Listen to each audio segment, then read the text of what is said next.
Transcending the Nine Heavens. Chapter 21. Haruskah saya membantu Anda? Jika Meng Chaoran adalah guru Si Qiansan, lalu bagaimana dia bisa berdiri di sana dan menyaksikan situasi yang terjadi? Saat itu, dia diliputi kekecewaan. Meng Chaoran selalu mengajarkan murid-muridnya untuk tidak pernah membiarkan orang lain menyelesaikan masalah mereka untuk mereka. Namun, jika mereka gagal melakukannya, dia akan datang dan membantu mereka.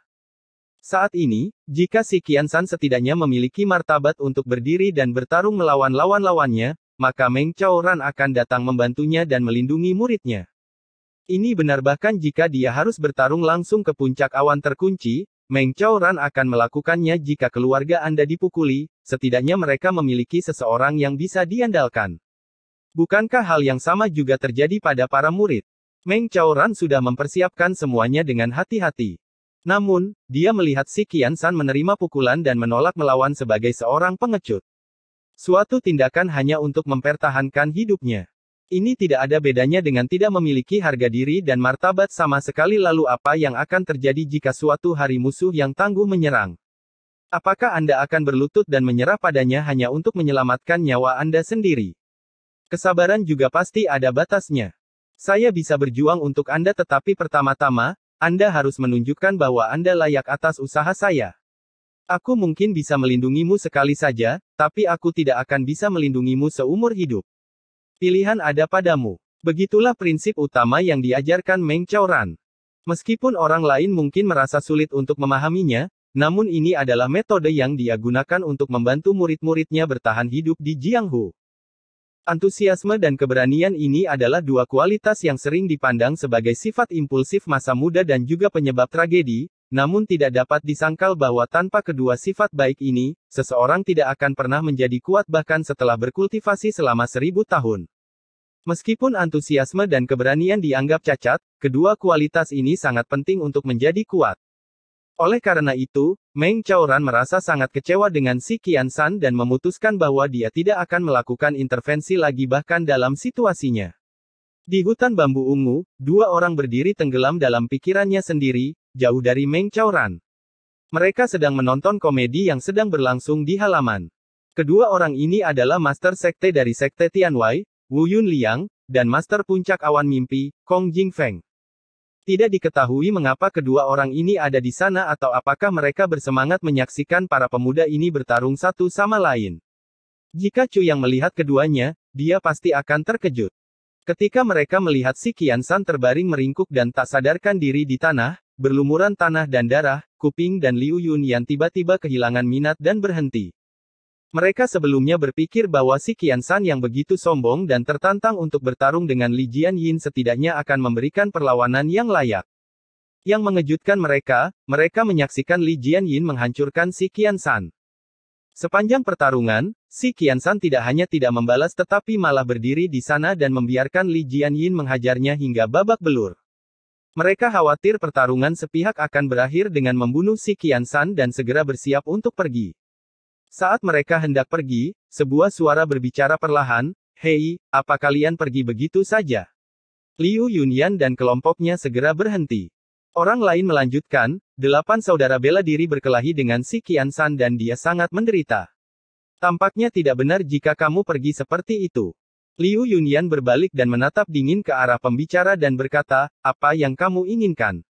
Ketujuh orang lainnya juga berbalik, terkejut melihat orang asing ini. Ketika mereka memukul Si Qiansan, orang itu tidak mengatakan apapun. Sekarang setelah semuanya selesai, dia menunjukkan wajahnya. Mungkin dia juga ingin dipukul. Chu yang tersenyum damai dan berkata, "Saudara bela diri seniorku telah datang ke taman bambu ungu kami dan menderita keluhan yang begitu besar." Saudara bela diri junior merasa sangat bersalah. Wajahnya selalu dingin.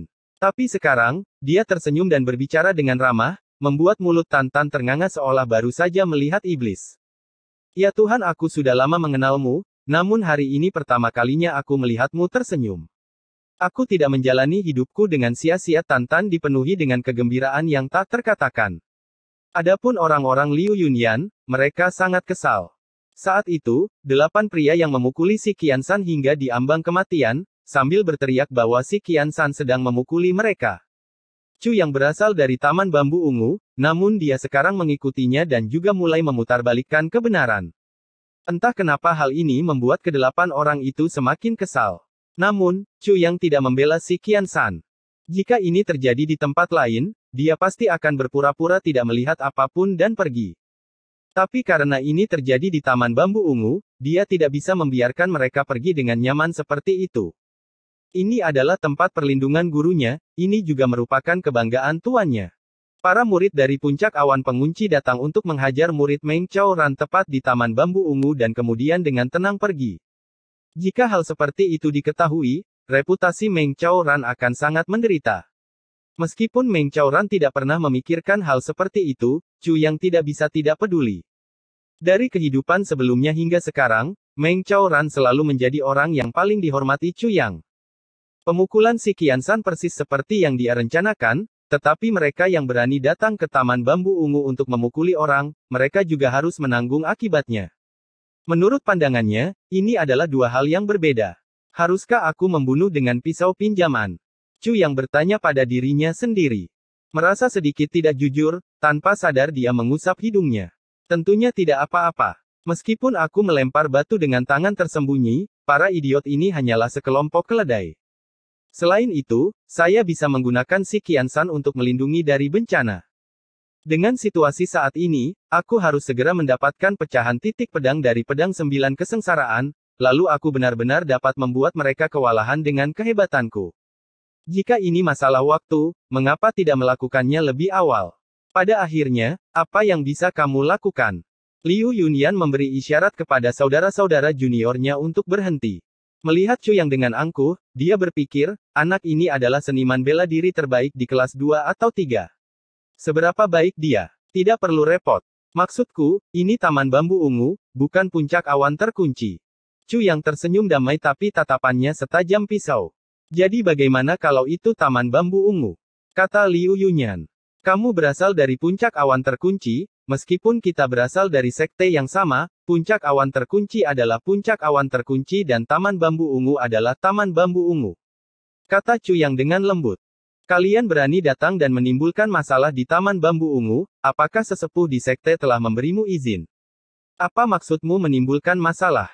Kuping melotot dengan marah.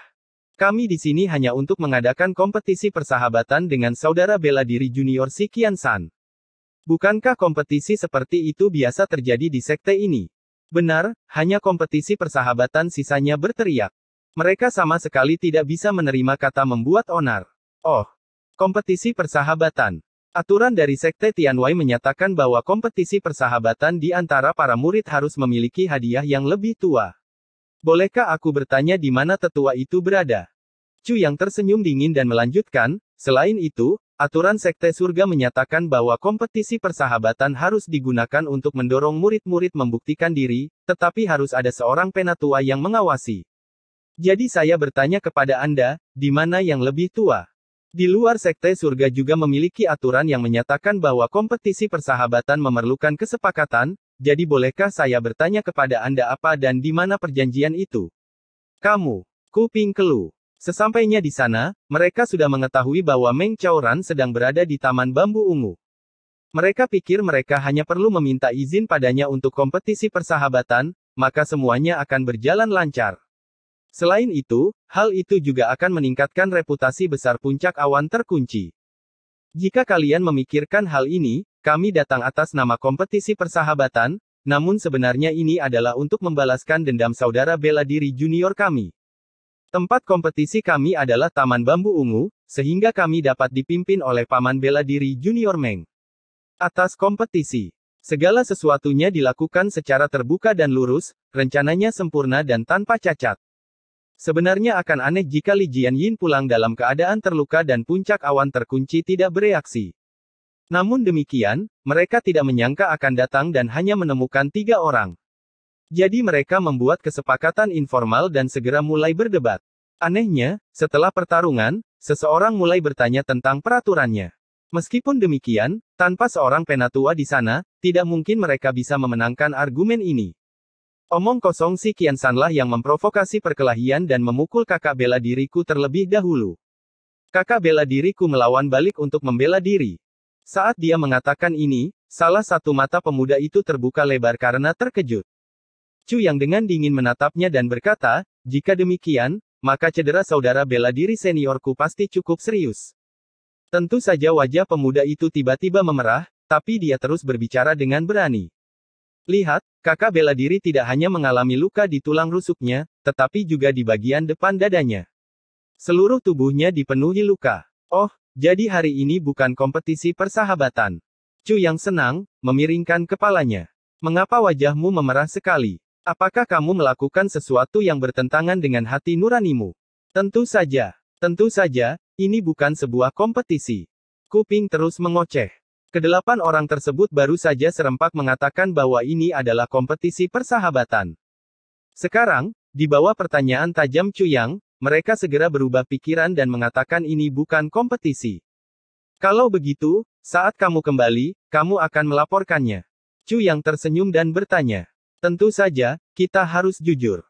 Sekte ini sangat mempercayai kita, bagaimana kita bisa berbohong? Ketika semua orang mendengar Kuping mengucapkan kata-kata ini, mereka sendiri merasa malu. Tetapi sepertinya ini tidak terlalu cocok. Kakak bela diriku, jika kamu telah menderita ketidakadilan yang begitu besar, tetapi tubuhmu hanya menunjukkan sedikit luka, bukankah akan sulit untuk meyakinkan para tetua? Chu yang berbicara dengan tulus. Saudara bela diriku, bagaimana kalau aku membantumu? Bagaimana menurutmu? Anda membantu saya. Mata Kuping menyipit saat dia berbicara. Kamu membantuku dengan apa? Saya akan membantu Anda membuat beberapa luka di tubuh Anda. Kata Chu yang sambil tersenyum tulus. Saudara bela diriku, aku hanya memikirkanmu ketika kamu memberitahu para tetua tentang kejadian ini, tetapi mereka tidak melihat adanya luka, mereka akan berpikir bahwa kamu berbohong. Menurut aturan adat, pasti kamu akan dihukum. Bukankah lebih baik jika saya memberi Anda beberapa luka, beberapa pukulan ringan, dan tendangan? Bagaimana dengan itu? Kuping tertawa keras dan menatap Chu Yang dengan pandangan merendahkan. Jadi kamu adalah Chu Yang. Saudara bela diri Mudali memberitahu kami bahwa kami bisa menangani si Qiansan, tapi kami harus menyelamatkanmu agar dia bisa menghadapinya. Itu sebabnya kami tidak menyentuhmu. Anehnya, kamu ingin membantu kami. Dengan kemampuanmu, bagaimana kamu bisa membantu kami? Mari kita coba dan lihat, kata Chu yang dengan intim. Mungkin kakak bela diriku akan melihat apakah aku mengatakan yang sebenarnya, diamlah dan biarkan aku membuat beberapa luka. Bukankah itu mudah? Kuping tersenyum dan berkata dengan santai, Sekte Tianwei kami, di 9 puncak dan 1 taman, ada total 796 murid, laki-laki, dan perempuan. Kami diberi peringkat setiap tahunnya. Saya, Kuping, meskipun saya tidak berbakat, tapi aku masih peringkat 19. Bolehkah aku bertanya kamu peringkat berapa, Chu Yang? Transcending the Nine Heavens. Chapter 22 Teknik Gerakan Awan Salju Sekilas. Setelah Kuping mengajukan pertanyaan, para pemuda di belakang tertawa terbahak-bahak. Semua orang tahu bahwa 10 posisi teratas murid-murid Sekte Tianwei dipegang oleh 9 puncak. Bahkan murid tertua Taman Bambu Ungu, si Qiansan, menduduki peringkat ke-13. Selain itu, 2 posisi di atasnya juga dipegang oleh murid-murid dari 9 puncak. Sepertinya peringkat mereka telah tertukar. Chu Yang dan Tantan, murid biasa, sekarang berhadapan dengan Kuping, salah satu dari 20 murid teratas. Perbedaan peringkat di antara mereka sangat besar. Ini memang kasus kucing yang menjilati hidung harimau. Sebuah harapan mati. Chu yang hanya tertawa, itu adalah tawa yang sangat biasa, tapi sangat dingin. Meskipun saat itu musim panas dan cuacanya panas. Tapi tawa Chu yang seperti angin sedingin es, bertiup dari puncak gunung bersalju, membuat semua orang kedinginan. Chu yang menatap dengan jijik saat dia berbicara perlahan dengan suara tegas, kehormatan Taman Bambu Ungu bukanlah untuk dinodai oleh orang sepertimu. Namun, aturan tradisional Sekte Tianwei tidak untuk kamu langgar. Kuping, hari ini, kamu akan membantuku menetapkan peraturan. Cepat atau lambat, saya harus menginjak-injak orang lain untuk menjadi murid terbaik jika ya, mulailah hari ini. Pertarungan hari ini akan menjadi pertarungan pertamaku untuk naik ke puncak Sekte Tianwei. Aku, Chu Yang, di kehidupanku yang lalu dan sekarang, selalu berdiri di depan angin, puncak ombak. Selalu siap untuk bangkit menghadapi tantangan para pejuang. Meskipun berada di peringkat terendah setelah kebangkitanku, aku masih memiliki martabat dan keberanian. Berada di puncak bidangnya berarti terus-menerus ditantang oleh orang lain. Seorang murid bela diri kelas 3 dengan kultivasi yang buruk melawan prajurit bela diri kelas 2. Untuk membangun reputasinya. Ini benar-benar sebuah lelucon. Orang-orang di belakang kuping segera tertawa, mata mereka menatap Chu Yang seolah-olah sedang melihat orang bodoh. Bodoh, kamu ingin membangun reputasimu. Kamu ingin menggunakan kakak bela diriku sebagai batu loncatan. Apakah kamu berpikir jernih? Berandal ini gila. Saudara bela diri juniorku, kalau begitu, kenapa kamu tidak bertanding dengan Chu Yang? Liu Yunyan, pemimpin tim yang tidak terburu-buru untuk bergerak, menatap Chu Yang sambil berbicara perlahan, jangan meremehkan musuh. Kultivasinya lebih tinggi dari kuping dan indranya juga jauh lebih tajam. Ketika Chu yang pertama kali keluar, dia berbicara dengan damai sehingga Liu Yunyan tidak merasakan apapun. Tapi sekarang, seluruh aura Chu yang telah berubah. Liu Yunyan tiba-tiba merasakan gelombang tekanan dingin dan berat. Baru saja, Liu Yunyan meremehkannya. Kini, dia merasa seperti kepingan salju di tengah terik matahari, akan menguap kapan saja tanpa bekas. Pada saat ini, ketika dia melihat mata tajam Chu Yang, dia menjadi sedikit ketakutan. Saat kata-kata jangan meremehkan musuh keluar dari mulut Liu Yunyan, tawa itu tiba-tiba berhenti. Ini menunjukkan bahwa Liu Yunyan tidak optimis dengan pertandingan antara Kuping dan Chu Yang. Liu Yunyan adalah karakter terkemuka di antara 10 besar. Meskipun dia berada di peringkat 10, kekuatannya tidak biasa, dia adalah seorang pejuang bela diri kelas 4. Seseorang sekaliber dia secara alami akan dapat membedakan tingkat kekuatan seseorang. Meskipun Kuping hanya seorang pejuang bela diri kelas 2, dibandingkan dengan murid bela diri kelas 3 seperti Chu Yang, perbedaannya sebesar langit dan bumi. Prajurit bela diri versus murid bela diri, jelas ahli versus pemula. Apakah memang ada yang perlu dikhawatirkan dalam pertempuran ini? Chu Yang dengan tenang tersenyum. Dia mengambil satu langkah ke depan dan berkata, ayo, Kuping. Dengan teriakan yang memekakkan telinga, Kuping melompat ke arah Chu yang gerakannya lincah seperti macan tutul. Namun, melihat Chu yang tidak menarik senjatanya, dia secara alami melakukan hal yang sama. Chu yang bersiap untuk bergerak ketika sesuatu muncul di depan matanya.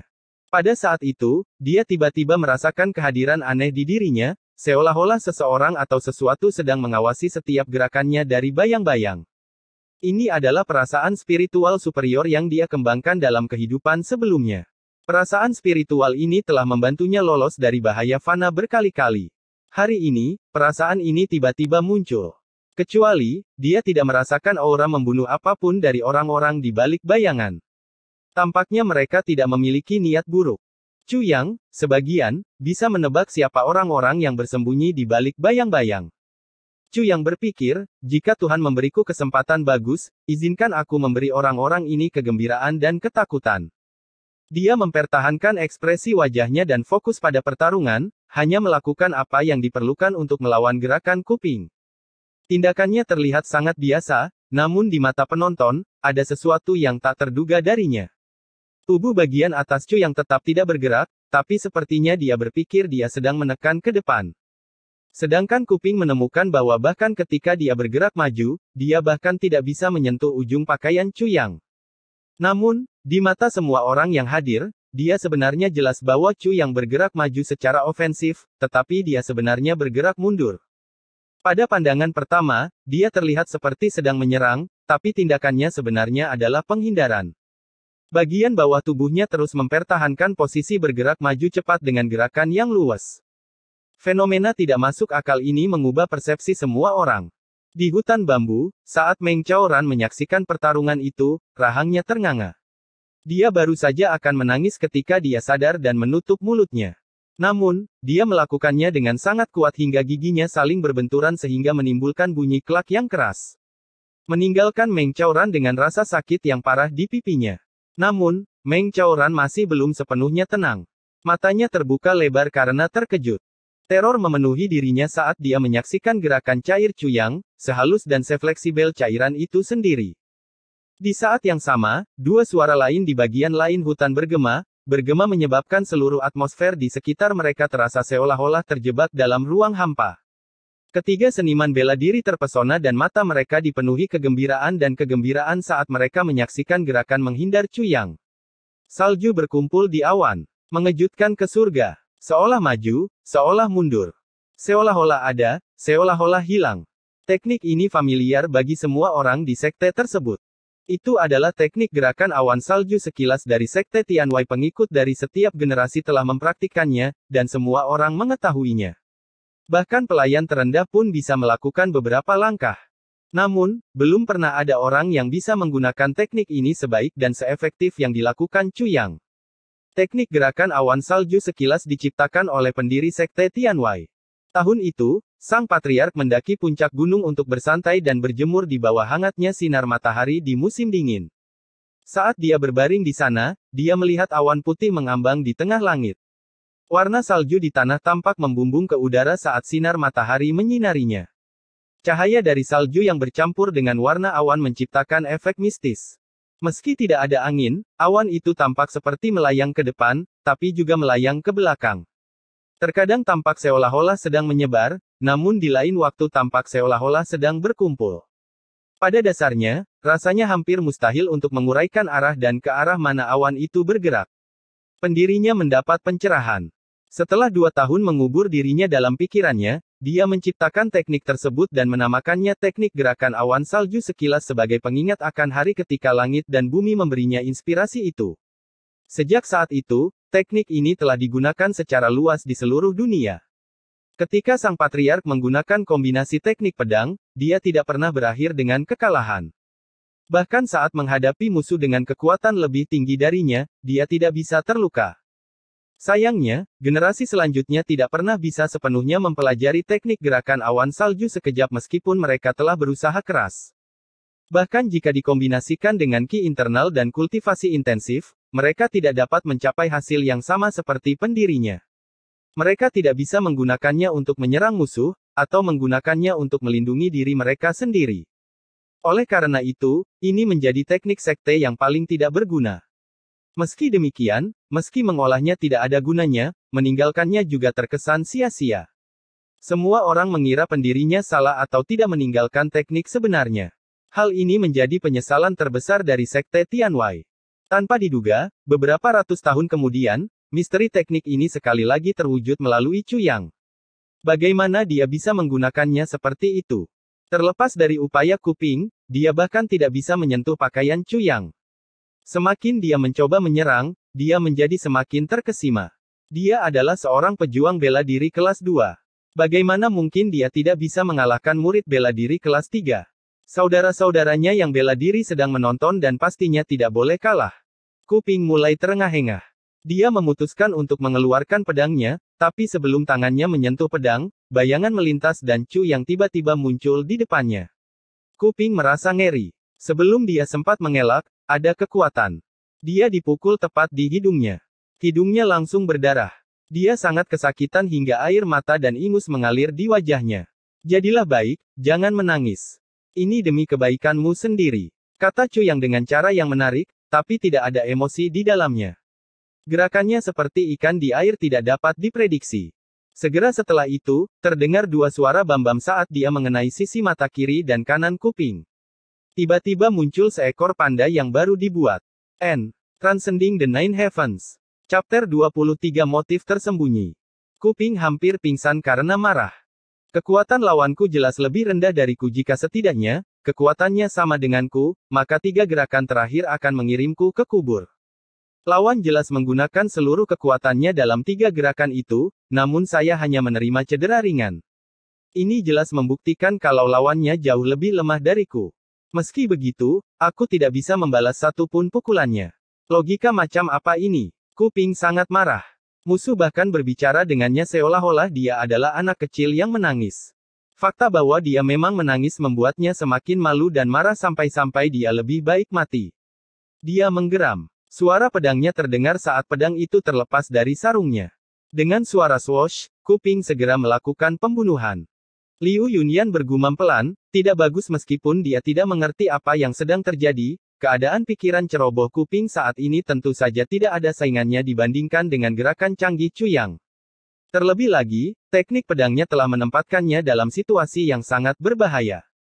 Jika dia tidak menghunus pedangnya, maka musuh juga tidak akan menghunus pedangnya. Jadi kemungkinan terburuknya, dia hanya akan menerima beberapa tendangan dan pukulan. Selain itu, kekuatannya jauh lebih kuat daripada lawannya, jadi beberapa tendangan dan pukulan lagi tidak akan mengakibatkan cedera parah atau membahayakan nyawanya.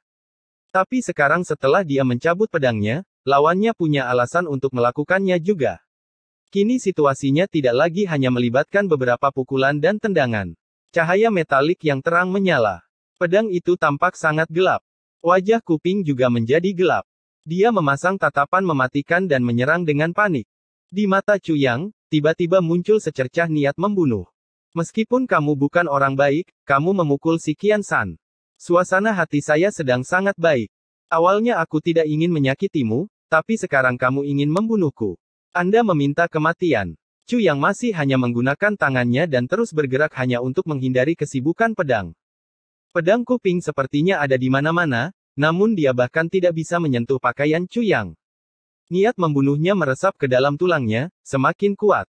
Kuping berteriak dan tiba-tiba melompat ke udara. Pedangnya bersinar terang sebelum mengayunkannya ke bawah dengan cepat.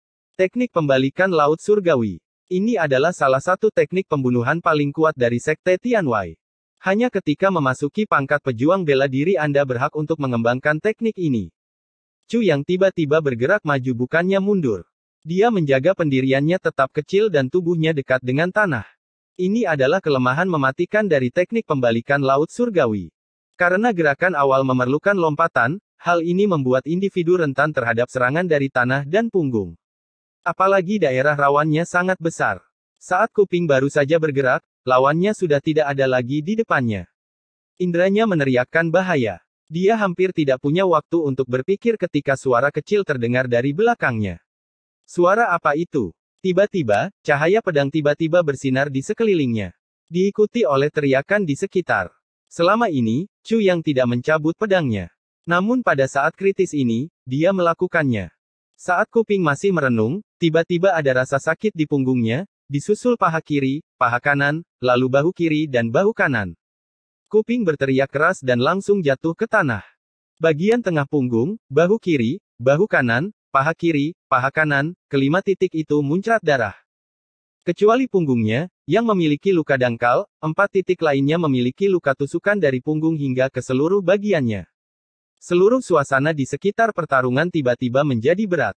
Penonton langsung mengenali gerakan yang digunakan Chu Yang. Itu dikenal sebagai teknik pedang backhand bunga 5 titik. Teknik pedang pemula biasa dari Sekte Tianwei. Benar-benar tanpa sesuatu yang istimewa. Itu biasa digunakan untuk memperkuat tubuh dan membuat fondasi dasar. Namun, gerakannya sangat tepat. Ketika Kuping melompat, posisinya seperti 1000 tentara yang sedang menyerang. Chu Yang segera bergeser ke belakangnya tanpa ragu-ragu. Dia menggunakan teknik pedang backhand bunga 5 titik semudah sedang berlatih. Setiap titik pada tubuh ditusuk dengan sangat presisi seolah-olah itu adalah gambar di kitab. Penguasaan Chu Yang memungkinkan dia melihat gerakan Kuping sebelum dilakukan. Apalagi gerakannya lincah dan cepat. Pedangnya nyaris tidak mengeluarkan suara. Kuping tidak pernah mengira bahwa suara kecil itu adalah suara pedang yang terhunus. Sementara seluruh konsentrasinya terfokus ke depan, bagaimana dia bisa berharap bahwa dalam sekejap musuhnya akan berada di belakangnya. Kuping berteriak keras, dia berbalik dan dengan putus asa melemparkan pedangnya. Dia saat ini tidak lagi ingin menang. Dia ingin memastikan bahwa jika dia mati, dia akan menjatuhkan musuhnya bersamanya. Pedang itu, seolah menyala, tiba-tiba melintas, meleset dari sasarannya dan terbang langsung ke hutan bambu ungu. Tidak ada yang tahu kemana tujuan pedang itu terbang. Namun, Kong Jingfeng, yang berdiri dengan nyaman di balik hutan bambu ungu menyaksikan kegembiraan dan merenungkan teknik gerakan awan salju sekilas Chu Yang, tidak memiliki kesempatan untuk bereaksi ketika pedang itu terbang ke arahnya. Hanya suara swoosh yang terdengar saat pedang itu menembus pakaian Kong Jingfeng dan mendarat di tanah tepat di dekat kakinya. Mata Kong Jingfeng membelalak kaget dan mulutnya ternganga saat dia melihat pedang berkilauan di bawahnya. Dia tidak bisa menahan diri untuk tidak menarik napas dalam-dalam. Matanya hampir lepas dari rongganya dan dahinya berkeringat. Dalam sekejap, punggungnya juga terasa dingin karena keringat.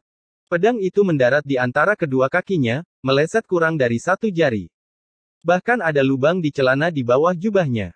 Itu telah menyusut menjadi bola, tapi masih ada udara dingin yang menyelimuti pedang itu. Wajah Kong Jingfeng menjadi pucat. Karena tidak dapat mengendalikan dirinya sendiri, dia berkata dengan suara rendah, ini benar-benar berkah dari surga. Tubuh Chu yang bergoyang saat dia menggunakan teknik gerakan awan salju sekilas untuk segera mendekati kuping. Tiba-tiba, tangan kanannya yang tertutup kabut, memukul punggung kuping yang membawa udara dingin yang membekukan. Kekuatan. Serangan telapak tangan yang sangat kuat. Setelah serangan berhasil itu, dia segera berbalik dan mundur sekitar 3 meter. Setelah serangan telapak tangan ini, ketiganya yang berdiri di hutan bambu ungu semuanya melihat dengan jelas bahwa udara dingin keluar dari tangan Chu Yang. Tiba-tiba, mata mereka melebar dan mulut mereka ternganga. Mereka hampir kehilangan kendali dan berteriak keras-keras. Kekuatan. Kuping terbang ke udara seperti bola karet. Dia jatuh ke tanah seperti batu. Dia menangis kesakitan sambil meringkuk, menggeliat di tanah, berkeringat deras mencoba menahan rasa sakit. Saat masih di udara, darah berceceran di mana-mana, namun saat dia terjatuh, lapisan es dengan cepat menutupi seluruh tubuhnya. Ki dingin misterius menyebabkan lukanya menutup dan darahnya berhenti mengeluarkan darah.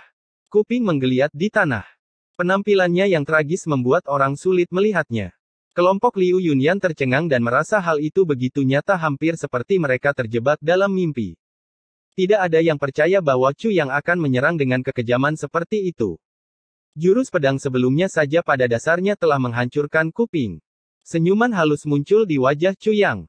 Meskipun dia terpaksa menghunus pedangnya, namun dia memiliki motif tersembunyi ketika dia menggunakan teknik gerakan awan salju sekejap bersamaan dengan serangan telapak tangan.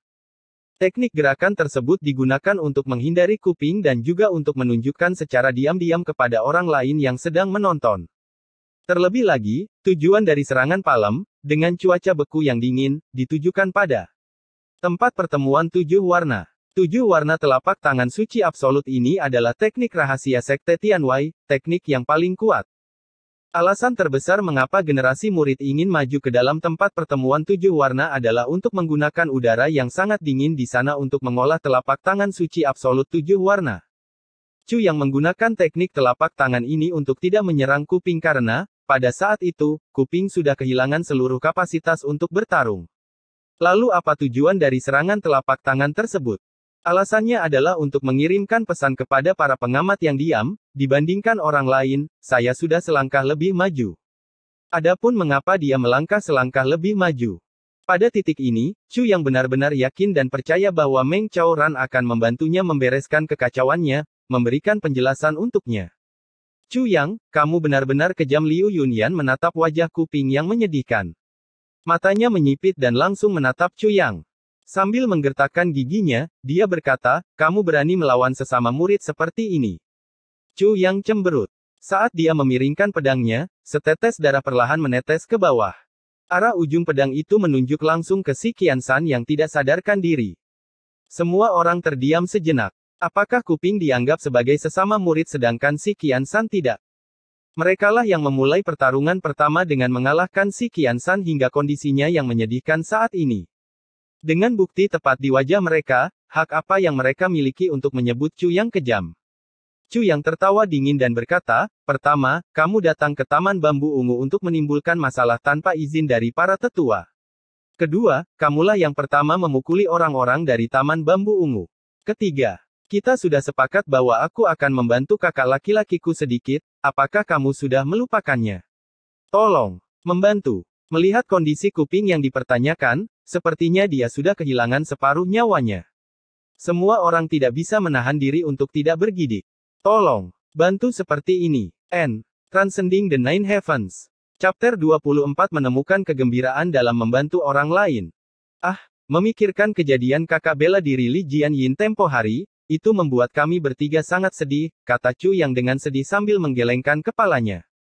Oleh karena itu, dengan semua orang di sini hari ini, saudara bela diri tertua kita tidak melawan dan membiarkan orang-orangmu melampiaskan amarahmu.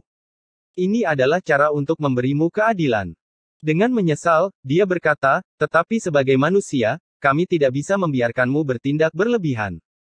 Kamu seharusnya tidak membuat masalah di Taman Bambu Ungu seperti itu. Izinkan aku bertanya padamu, apakah kamu berhenti sejenak untuk mempertimbangkan reputasi Taman Bambu Ungu? Kita semua adalah saudara dan saudari dari sekte yang sama. Sama seperti mawar dan daun berasal dari akar yang sama, mengapa Anda berusaha menodai reputasi kami seperti ini? Chu yang mengerutkan kening, kamu memukul orang.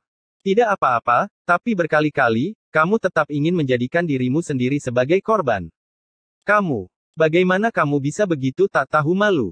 Saat kata-kata ini diucapkan, hampir semua orang sangat marah hingga ingin batuk darah. Di hutan bambu, ketiga orang yang menonton secara diam-diam juga merasa otaknya diacak. Bagaimana bisa ada orang yang tidak tahu malu? Mereka sudah berada di atas angin namun masih berteriak kasihan. Tidakkah kamu lihat?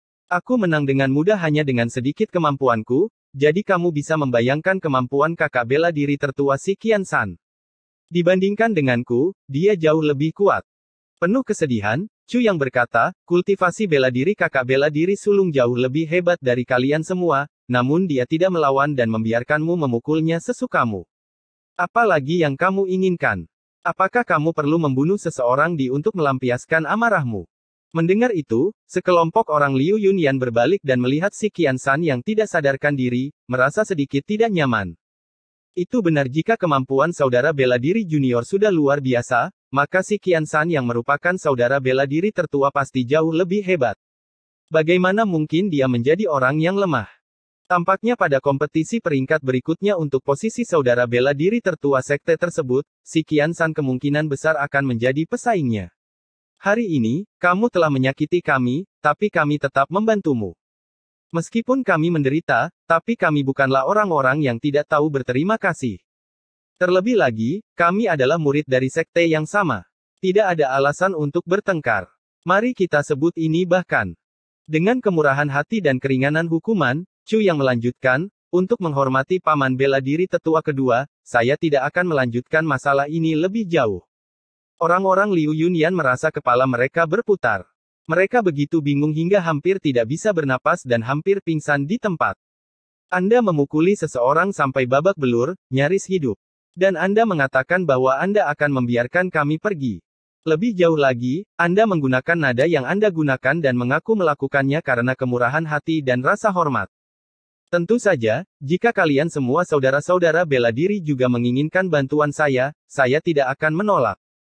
Saya percaya menemukan kebahagiaan dengan membantu orang lain adalah suatu kebajikan. Oleh karena itu, saya dengan teguh mengingat semua ajaran sekte tersebut. Chu yang tersenyum malu.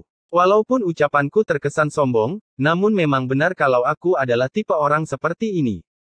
Selalu menemukan kebahagiaan dalam membantu orang lain. Sudah menjadi kebiasaan bagiku, membantu mereka yang membutuhkan, menyelamatkan mereka yang dalam bahaya, terutama jika menyangkut saudara dan saudari dari sekte. Bagaimanapun, kita semua adalah anggota keluarga yang sama. Ya, meskipun kepala harus tertunduk dan darah harus mengalir, kita harus saling membantu dengan sepenuh hati. Liu Yunyan memandang kuping yang masih tergeletak di halaman dan bergidik. Ini yang Anda sebut membantu orang lain. Tolong, bajingan, kami tidak bodoh. Tatapan orang lain terfokus pada Liu Yunyan. Mereka sedang menunggu aba-abanya, namun Liu Yunyan berada di antara batu dan tempat yang sulit. Meskipun dia berada di peringkat 10 dan kekuatan bela dirinya jauh lebih tinggi daripada kuping, setelah melihat Chu yang beraksi, dia tahu bahwa dia sama sekali tidak ingin menjadi lawan Chu Yang. Dengan teknik mengerikan seperti itu, bahkan dia akan menderita akibat serangan itu. Jika dia menyerang dan sayangnya kalah di tangan Chu Yang, itu akan menghancurkan puncak awan terkunci. Ini akan menjadi tanggung jawab yang tidak dapat dia tanggung. Chu Yang, kamu baik-baik saja, masalah ini berhenti di sini hari ini. Liu Yunyan berhenti sejenak, lalu dengan cepat berkata, jika gunung tidak bergerak, maka air akan bergerak. Kompetisi pemeringkatan untuk generasi ke-8 sekte ini akan segera dimulai. Pada saat itu, puncak awan terkunci akan mempunyai kesempatan untuk menghadapinya. Pergi dengan Taman Bambu Ungu. Pada saat itu, kita akan memiliki kesempatan untuk mengakhirinya untuk selamanya di depan seluruh sekte. Ayo pergi. 7 orang lainnya kemudian membawa kuping dan mundur dari arah mereka datang. Sebelum pergi, mereka menoleh untuk melihat Chu Yang sekali lagi. Hati mereka dipenuhi rasa takut, cemburu, dan masih banyak perasaan lainnya. Berasal dari sekte yang sama, siapa yang berani menyakiti murid lain secara serius? Bahkan ketika mereka menghukum si Qiansan, mereka menahan diri. Mereka tidak memukulnya di bagian vital manapun, mereka hanya ingin mematahkan beberapa tulang agar dia menderita dan bertobat. Namun, Chu Yang, pada langkah pertamanya, dia telah menusuk kedua lengan dan kaki Kuping. Tidak ada yang berani menggunakan metode kejam seperti itu. Chu Yang menyaksikan ketujuh orang itu perlahan menghilang di kejauhan. Wajahnya termenung dan serius. Chu Yang benar-benar menang, dan itu memang tidak terbantahkan. Namun, tidak ada yang tahu bahwa dari pertempuran ini, Chu Yang menyadari kelemahannya sendiri. Pertarungan ini, dalam hal pengalaman, tidak ada yang layak disebutkan. Keterampilan dan pengalaman Chu Yang beberapa dekade lebih banyak dibandingkan dengan Kuping. Oleh karena itu, setiap kali lawan memulai serangan, ia mampu memprediksi pergerakan mereka dan menyusun tindakan balasan. Oleh karena itu, dia memiliki keunggulan absolut. Chu Yang selalu berpikir bahwa meskipun kekuatan bela diri mereka lebih tinggi darinya, namun dengan pengalaman dan keterampilannya, mengalahkan mereka akan mudah. Namun, pertarungan ini telah mengajarinya bahwa dia salah. Pengalaman dan keterampilan tidak berarti segalanya. Ketika Kuping yang marah langsung menghampirinya, Chu Yang tahu bahwa dia hanya perlu menggunakan satu jari untuk mendorong ujung pedang, untuk mengirim pedang ke samping. Namun, hal ini akan menempatkan Kuping dalam kondisi yang sangat berbahaya. Setelah itu, dia hanya membutuhkan satu gerakan kuat untuk menghancurkan dantian Kuping. Faktanya, dia melakukan hal itu. Hanya saja, ketika jarinya menyentuh pedang, ia tidak bisa mendorong pedang itu menjauh. Dia bahkan menggunakan lengannya, dan seluruh kekuatannya. Namun dia tidak bisa berbuat apa-apa. Kuping adalah prajurit bela diri kelas 2, dibandingkan dengan murid bela diri kelas 3, dia jauh lebih kuat. Dengan kekuatan bela diri yang mengerikan ini, tidak peduli strategi apa yang dia gunakan, Chu Yang bukanlah lawan Kuping. Karena kebutuhan, Chu Yang harus menggunakan pedangnya karena hanya bertarung dengan tinju, Chu Yang tidak memiliki kemampuan apapun untuk melukai lawannya. Bagi para penonton, penggunaan teknik gerakan awan salju sekilas oleh Chu Yang tampak fleksibel dan mudah, namun tidak ada yang tahu besarnya tekanan yang terlibat dalam setiap gerakan. Faktanya, bahkan Kuping tidak tahu bahwa dalam waktu singkat itu, berapa kali Chu Yang harus memikirkan kembali taktiknya dan mengubah serangannya. Dia seharusnya bangga dengan kenyataan bahwa dia telah memaksa Chu Yang menggunakan pedangnya. Bahkan setelah menghunus pedangnya, Chu Yang tidak berani ragu. Jika dia ragu-ragu, musuh akan menyerang balik dengan kekuatan penuh kemudian, Chu Yang tidak akan bisa membela diri karena dia tidak punya apa-apa lagi setelah mengeksekusi teknik pedangnya. Teknik gerakan awan salju sekilas, setelah dikembangkan sepenuhnya, akan mencegah siapapun menyerang Anda. Tapi saat menyerang orang lain, kelemahan akan muncul meskipun Kuping tidak mengetahui kekurangan itu, bukan berarti orang lain juga tidak akan menyadarinya. Secara defensif, itu benar-benar sempurna. Namun penghindaran bukanlah kemenangan, dan menyerang adalah satu-satunya cara untuk menang. Namun, kesempurnaan tekniknya akan hilang selama serangan dan karenanya pasti akan menunjukkan kekurangannya. Semuanya saling berhubungan saat Anda menyerang kelemahan lawan, kelemahan Anda secara alami akan terlihat padanya. Chu Yang penuh pemikiran ketika dia dilanda pencerahan. Matanya tiba-tiba berkilau dengan cahaya. Kekuatan-kekuatan itu penting. Kelihayan dan pengalaman hanya akan berhasil pada lawan dengan level yang sama atau lebih rendah. Namun, dalam menghadapi lawan yang kuat, trik dan pengalaman akan dianggap hanya permainan anak-anak. Kekuatan adalah hal yang paling tidak dimiliki Chu Yang saat ini. Tan, yang berdiri di samping, tertegun, berteriak dengan antusias, "Chu Yang, kamu sangat tampan. Sangat luar biasa." Setelah berpikir sejenak, dia menambahkan, "Tentu saja, dibandingkan denganku, kamu masih sedikit tampan." Haha. Chu Yang mengangguk, Tan, mulai besok, setiap pagi, kamu dan aku akan berkultivasi bersama. Aku berharap suatu hari nanti, aku akan setampan kamu. Wajah Tan langsung menjadi murung. Lalu dia tertawa dan berkata, "Saudara laki-laki yang lebih tua. Mungkinkah kamu lebih tampan dariku?" Chu Yang tersenyum dan berkata, Tan, kamu tahu, saat ini Sekte Tianwei dipenuhi oleh orang-orang yang menindas yang lemah dan takut pada yang kuat, yang berani melakukan sesuatu namun takut tidak mengakui telah melakukannya.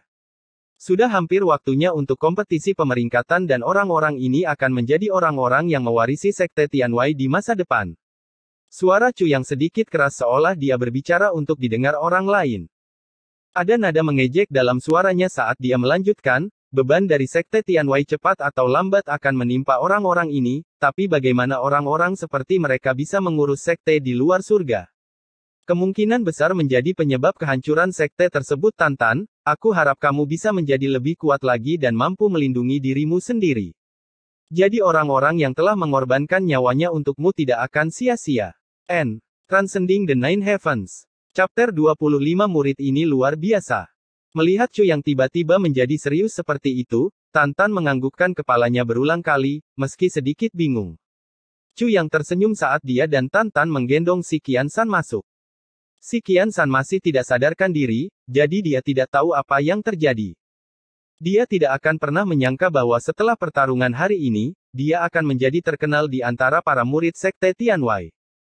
Setelah kembali, kelompok Liu Yunyan segera mulai menyebarkan berita kemana-mana, si Qian San adalah bakat terpendam dan merupakan lawan nomor satu bagi semua murid terbaik. Chu yang hanyalah saudara bela diri juniornya, namun dia mampu mengalahkan kuping wajar jika berasumsi, betapa lebih mengerikannya kakak bela diri, si Qian San hanya dengan melihat luka-luka kuping sudah cukup bagi para murid dari 9 puncak untuk menempatkan si Qian San di peringkat karakter berbahaya. Dalam keadaan koma, si Qian San tidak dapat membayangkan bahwa dia secara tidak sengaja telah menjadi karakter utama di Sekte Tianwei. Masa depan benar-benar tidak dapat diprediksi. Seseorang mendapatkan ketenaran dari peristiwa terkini, dan tidak ada cara untuk mengetahuinya sebelumnya.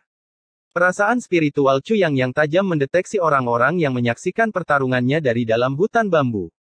Meskipun dia tidak tahu siapa mereka, dia bisa merasakan bahwa mereka adalah anggota berpangkat tinggi dari Sekte Tianwei. Itu sebabnya Chu yang mengatakan kalimat membingungkan itu kepada Tantan. Meskipun dia benar-benar bermaksud untuk memberikan nasihat kepada Tantan, hal itu terutama ditujukan kepada ketiga orang yang bersembunyi di dalam hutan untuk mengamati. Jika Sekte Tianwei bergantung pada orang-orang yang tidak berguna itu, maka sekte itu tidak akan pernah berkembang. Hanya aku, Chu yang bisa mengurusnya dan memastikannya sejahtera. Jika dia ingin mencapai posisi murid teratas dan masuk ke dalam tempat pertemuan 7 warna untuk mendapatkan pecahan pedang 9 kesengsaraan, maka setiap kata dan tindakannya harus diperhatikan oleh individu-individu berpangkat tinggi itu. Kalau tidak, dia harus menunggu selama 4 tahun, ketika Sekte Tianwei dihancurkan, untuk mendapatkan pecahan pedang. Namun pada saat itu, apa gunanya? Jika dia secara terbuka mendapat perhatian dari anggota berpangkat tinggi dari Sekte Tianwei, maka dia akan menjadi anggota inti sekte tersebut. Pada saat itu, dia hanya perlu mengumumkan, serahkan semua beban Sekte Tianwei kepadaku. Arogansi, mari kita mencobanya, dan lihat bagaimana hasilnya. Lama setelah Chu yang dan Tantan pergi, terjadi pergerakan di hutan bambu. Di dalam bambu berwarna ungu yang tak berujung, 3 siluet tiba-tiba muncul. Ketiganya memasang ekspresi serius di wajah mereka. Beberapa kata terakhir Chu yang tampaknya memiliki efek yang diharapkan. Meng Chaoran bergerak dan segera muncul di samping dua lainnya tanpa mengeluarkan suara. Ia berkata sambil tersenyum, saudara bela diri tertua, saudara bela diri ketujuh, kunjunganmu ke Taman Bambu Ungu membuatku terkejut. Keduanya adalah Master Sekte Tianwei, Wu Yunliang dan Master Puncak Awan Mimpi, Kong Jingfeng. Namun, saat ini, wajah Kong Jingfeng pucat dan putih. Ada lubang di celananya di mana suara angin terdengar bertiup, membuat Master Puncak Awan Mimpi menahan kedua kakinya karena malu. Posisinya memiliki penampilan yang aneh. Seharusnya kitalah yang ketakutan, kata Wu Yunliang. Saudara bela diri junior, hanya bersikap tertutup saja tidak masalah. Tapi mengapa kamu melatih murid yang begitu sempurna dan tidak mengatakan apa-apa? Baru saja, kami hampir dibahayakan oleh muridmu. Kong Jingfeng mengangguk berulang kali, setuju dengan Wu Yunliang. Terutama aku sangat takut hingga Jingfeng kecil hampir layu. Kata-kata ini benar-benar membawa pemikiran gelap.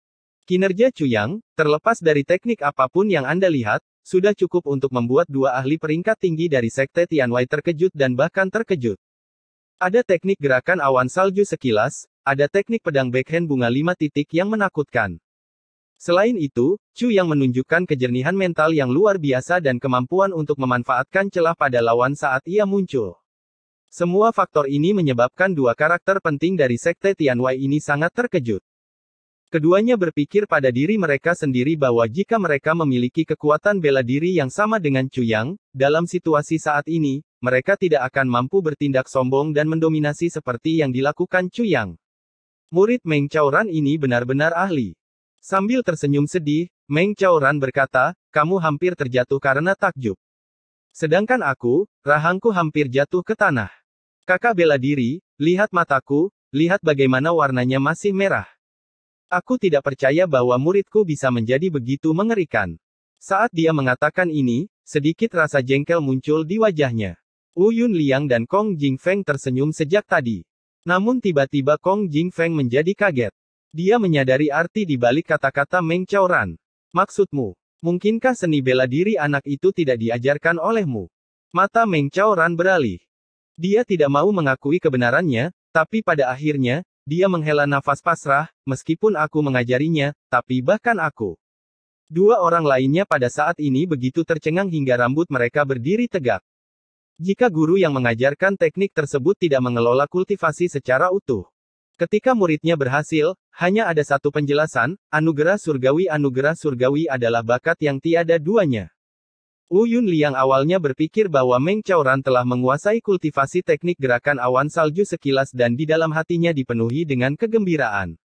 Namun, setelah mendengar Meng Chaoran berkata, dia sejenak linglung.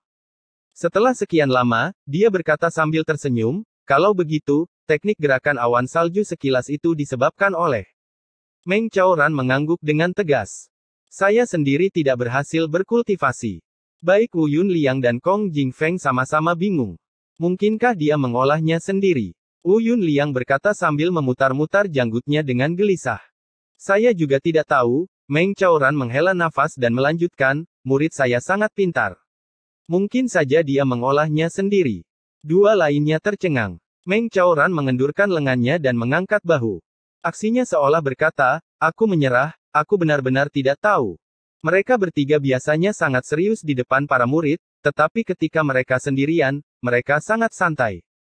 Terlepas dari bagaimana dia berhasil mengembangkan teknik dengan begitu luar biasa, dalam ketiga muridmu. Wu Yunliang merenung sejenak, lalu berkata, tampaknya ada bakat. Saat dia berbicara, dia tertawa keras.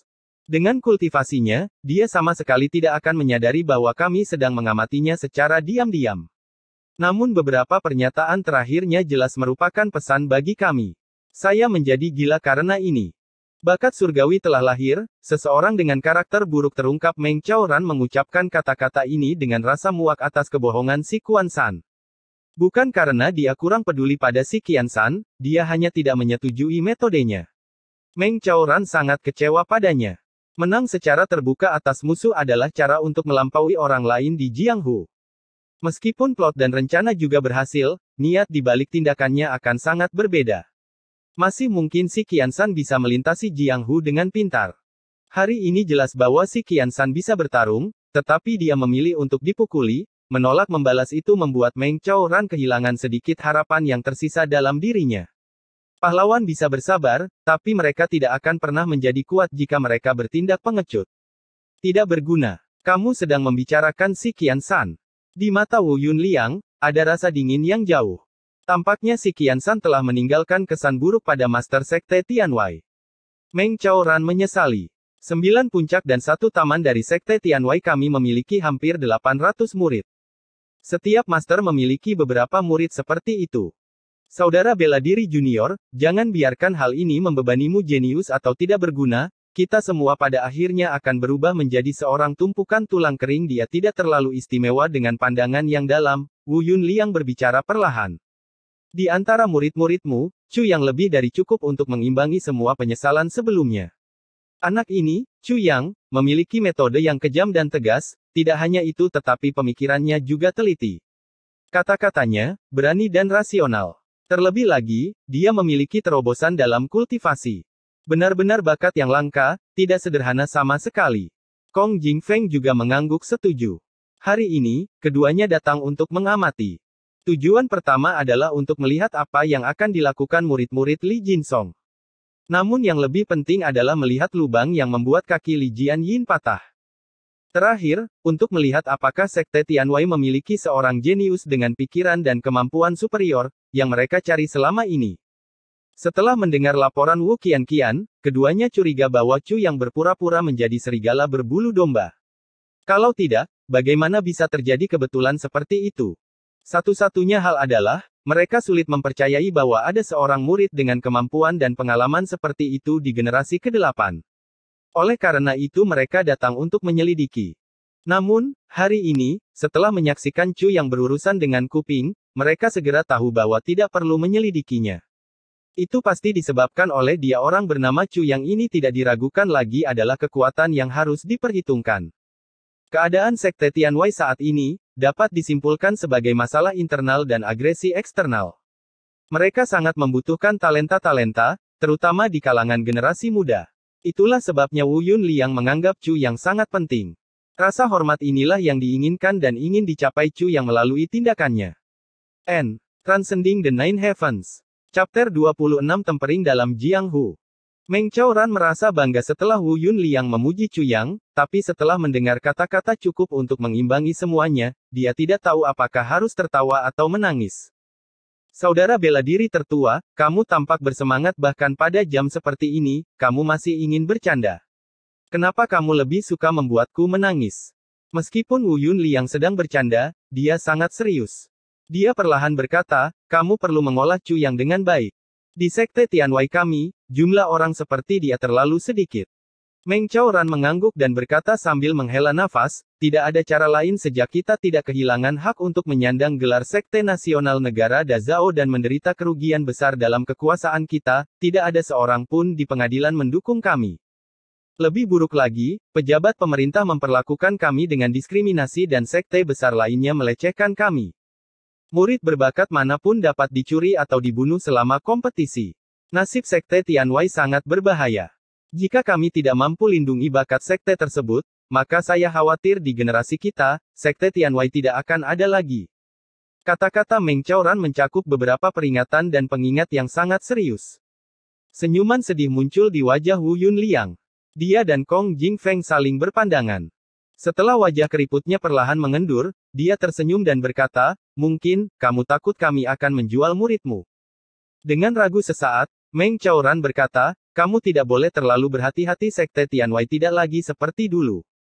Wu Yunliang menghela nafas dan berkata, saya tahu jadi kalian masih tidak puas dengan persaingan peringkat di antara para murid di sekte tersebut. Memang benar, Sekte Tianwei saat ini sedang mengalami penurunan. Jika kita mengadakan kompetisi seperti ini, para murid yang terhormat akan diketahui oleh musuh dan mereka akan berada dalam bahaya. Namun, itu harus dilakukan. Meng Chaoran menggenggam tangannya di belakang punggungnya, yah, menurutku kamu hanya ingin mempertahankan tradisi kuno Sekte Tianwei. Jika kamu bertekad untuk tidak mengubahnya, maka tidak ada lagi yang perlu kita katakan. Meng Chaoran biasanya seorang pasifis, tapi dia baru saja mengucapkan kata-kata kasar ini. Wu Yunliang, yang telah berada di sekte bersamanya selama beberapa dekade, belum pernah mendengar kata-kata sekeras ini sebelumnya. Pada titik ini, Wu Yunliang menyadari betapa tidak puasnya saudara bela diri juniornya. Sambil menghela nafas, Wu Yunliang berkata dengan tegas, jika aku benar-benar ingin mengubah keadaan, aku hanya perlu mengatakannya. Tapi alasan aku mempertahankan peraturan lama ini, adalah karena aku ingin mengolah logam murni dari dalam neraka yang menyala-nyala. Ini kompetisi akan membedakan bakat nyata dari yang biasa-biasa saja. Wu Yunliang menjadi tenang, dia perlahan berkata, saat ini ada 800 murid di generasi ke-8 dari Sekte Tianwei. Sedangkan generasi ke-7 kita saat ini hanya memiliki 70 yang tersisa. Dari para master dari generasi ke-6, 10 orang hampir tidak tersisa. Sebagai untuk generasi ke-5, saat ini hanya ada satu, Paman Agung Bela Diri ke-9. Wajahnya menegang sambil mengatupkan giginya, jika rencanaku berhasil, maka dari 1000 orang dari Sekte Tianwei, mereka yang mampu bertahan hidup tidak akan melebihi 100. Orang-orang ini akan menjadi landasan bagi Sekte Tianwei untuk naik ke puncak kejayaannya. Yang tidak berguna tidak perlu disimpan, yang biasa-biasa saja tidak diperlukan sama sekali. Wu Yunliang mengambil 2 langkah lambat dan dengan suara rendah yang mengerikan, jika diperlukan pengorbanan, bahkan aku, Wu Yunliang, akan berkorban. Kemunduran sebuah sekte bukan karena tekanan eksternal, namun karena perselisihan internal dan kurangnya persatuan. Sekte Tianwei kami adalah contoh sempurna dari kasus seperti itu. Wu Yunliang berkata dengan penuh teka-teki, jika sebuah sekte ingin naik ke surga, ia harus melalui darah dan api untuk dilahirkan kembali. Meng Chaoran menghela nafas, jika murid-murid luar biasa ini menjadi sasaran musuh, kitalah yang telah mendorong mereka ke dalam bahaya. Namun hal yang sama berlaku untuk banyak hal dalam hidup. Hanya dengan mengatasi kesulitan, mereka dapat menjadi pilar dari sekte tersebut. Wu Yunliang berkata dengan santai, jika kita tidak bisa mengatasi kesulitan seperti itu dan semuanya terbunuh, maka sekte Tianwei tidak akan ada lagi. Yang kuinginkan bukanlah memperpanjang nafas terakhir itu, tapi memberikan segalanya dalam pertarungan terakhir. Kong Jingfeng mengangguk, saudara bela diri tertua benar. Lebih baik memiliki satu momen gemilang, daripada 100 tahun yang memudar. Murid Meng Chaoran tiba-tiba menyempit, saudara bela diri tertua kemunduran sekte saat ini sangat terkait dengan dinasti Zhao. Tapi sekarang rencanamu untuk menghidupkan kembali sekte tersebut. Apakah mungkin? Tepat. Wu Yunliang berkata sambil termenung, selama 10 tahun terakhir, setiap kali aku tidak berada di sekte, maka aku berada di negara Tandura. Dinasti Zhao selalu menindas kita. Mengapa kita harus bergantung pada mereka? Lalu apa jika mereka adalah negara besar? Tidak ada jaminan bahwa negara tersebut akan terus makmur dan tidak pernah jatuh. Meng Chaoran terkejut. Namun setelah melihat wajah Kong Jingfeng yang tenang, dia segera mengerti bahwa kakak bela diri Kong sudah mengetahui hal ini. Saudara bela diri tertua, ini terlalu berbahaya. Meng Chaoran menarik napas dalam-dalam, wajahnya masih khawatir. Temukan keberuntungan dalam bahaya. Wu Yunliang berkata dengan lembut. Pertama kali sebuah sekte perlu bangkit memang sulit tapi jelas bukan tidak mungkin. Hanya saja, setelah berhasil, dan menurun lagi, bangkit untuk kedua kalinya akan jauh lebih sulit. Kita perlu mempersiapkan dengan hati-hati seolah-olah sekte itu akan bangkit. Akan binasa. Meng Chaoran menghela nafas dan tidak berkata apa-apa lagi. 3 hari yang lalu, aku mengirim saudara bela diri junior ke-9 bersama dengan Qian Qian, Sue Ye, dan Musang untuk diam-diam pergi ke negara Tandura. Pertama, untuk menyelesaikan tugas. Kedua, untuk memberi mereka kesempatan untuk melakukan hal itu. Menjelajah ke Jianghu dan belajar. Setelah mendengar ini, Kong Jingfeng menjadi ketakutan. Saudara bela diri tertua, bagaimana kamu bisa membiarkan Qian Qian pergi seperti itu? Saya tahu Anda pasti akan mencoba menghentikannya jika Anda mengetahuinya, itulah sebabnya saya tidak melakukannya. Wu Yunliang menjawab dengan santai. Sudah 3 hari. Bahkan jika kamu ingin membawanya kembali, kamu tidak bisa. Kong Jingfeng segera meninggikan suaranya, aku tidak punya masalah jika saudara bela diri junior ke-9 membawa Sue Ye dan Musang, tapi mengapa kamu membiarkan Qian Qian ikut? Perjalanan ini sangat berbahaya. Terlebih lagi, semua sekte besar seperti harimau mencari mangsa untuk kita. Terserah takdir. Wu Yunliang berkata dengan dingin. Beberapa hari yang lalu, ketika Anda dan saya berbicara tentang murid perempuan sekte tersebut, saya sudah memikirkan hal ini. Sekarang, biarkan Qian Qian pergi ke sana dan mengasah keterampilannya dalam Jianghu. Mengasah keterampilan dalam Jianghu. Sekte Tianwei kita memiliki banyak murid perempuan seperti itu. Mereka yang memiliki kecantikan seperti Qian Qian tidak sedikit, tapi mengapa kamu harus mengirim Qian Qian? Kong Jingfeng sangat marah. Dia adalah putrimu. Dia adalah putriku, dan apakah semua murid perempuan lainnya tidak memiliki orang tua? Apakah mereka tidak berharga bagi mereka? Wu Yunliang berkata, terbebani. Haruskah aku memanjakan putriku selamanya? Kong Jingfeng menghentakkan kakinya dengan marah, tatapannya dipenuhi amarah saat dia menatap kakak laki-lakinya. Dia bukan hanya putrimu, dia keponakan kami. Kamu tidak bisa membiarkan dia mengambil risiko seperti itu. Justru karena dia adalah putriku, itulah sebabnya dia harus memikul tanggung jawab lebih daripada murid perempuan lainnya. Wu Yunliang berkata dengan dingin. Putriku bukanlah seorang putri yang berharga. Jika aku menyembunyikannya sementara aku membiarkan saudari bela dirinya menghadapi bahaya, maka aku lebih memilih tidak memiliki putri ini. Sekte Tianwei sudah berada dalam masalah besar dan tekanan terhadap kita yang membuat kita terpuruk semakin hari semakin kuat. Jika kita ingin bangkit lagi, maka kita tidak bisa menghindari membayar harga yang besar. Tidak seorang pun boleh pengecualian. Bukan kamu, bukan aku, bahkan putriku. Setelah dia selesai berbicara, Wu Yunliang segera berbalik. Seluruh tubuhnya menegang. Dua orang lainnya tidak dapat melihat bahwa matanya bergetar. Semoga saja, Qian bisa kembali dengan selamat. Aku seorang ayah, tapi tanpa perasaan aku mengirim putriku untuk melakukan tugas berbahaya seperti itu. Mungkinkah aku benar tanpa perasaan? Namun, saya bukan hanya seorang ayah, saya adalah guru dari 1000 murid Sekte Tianwei. Bila diperlukan, meski semua harus dikorbankan, hal itu harus dilakukan. Namun, jika hanya satu orang yang perlu dikorbankan, maka, biarlah itu putriku. Karena saya adalah master dari Sekte Tianwei. Wu Yunliang mengatupkan giginya, rahangnya bergetar sebelum kembali normal. Dia masih tidak berbalik. Namun berkata dengan suara yang sedikit serak, "Saudara bela diri junior, kamu harus mengajari Chu Yang dengan baik." Teknik gerakan awan salju sekilas itu. Dia terdiam dan merenung sejenak.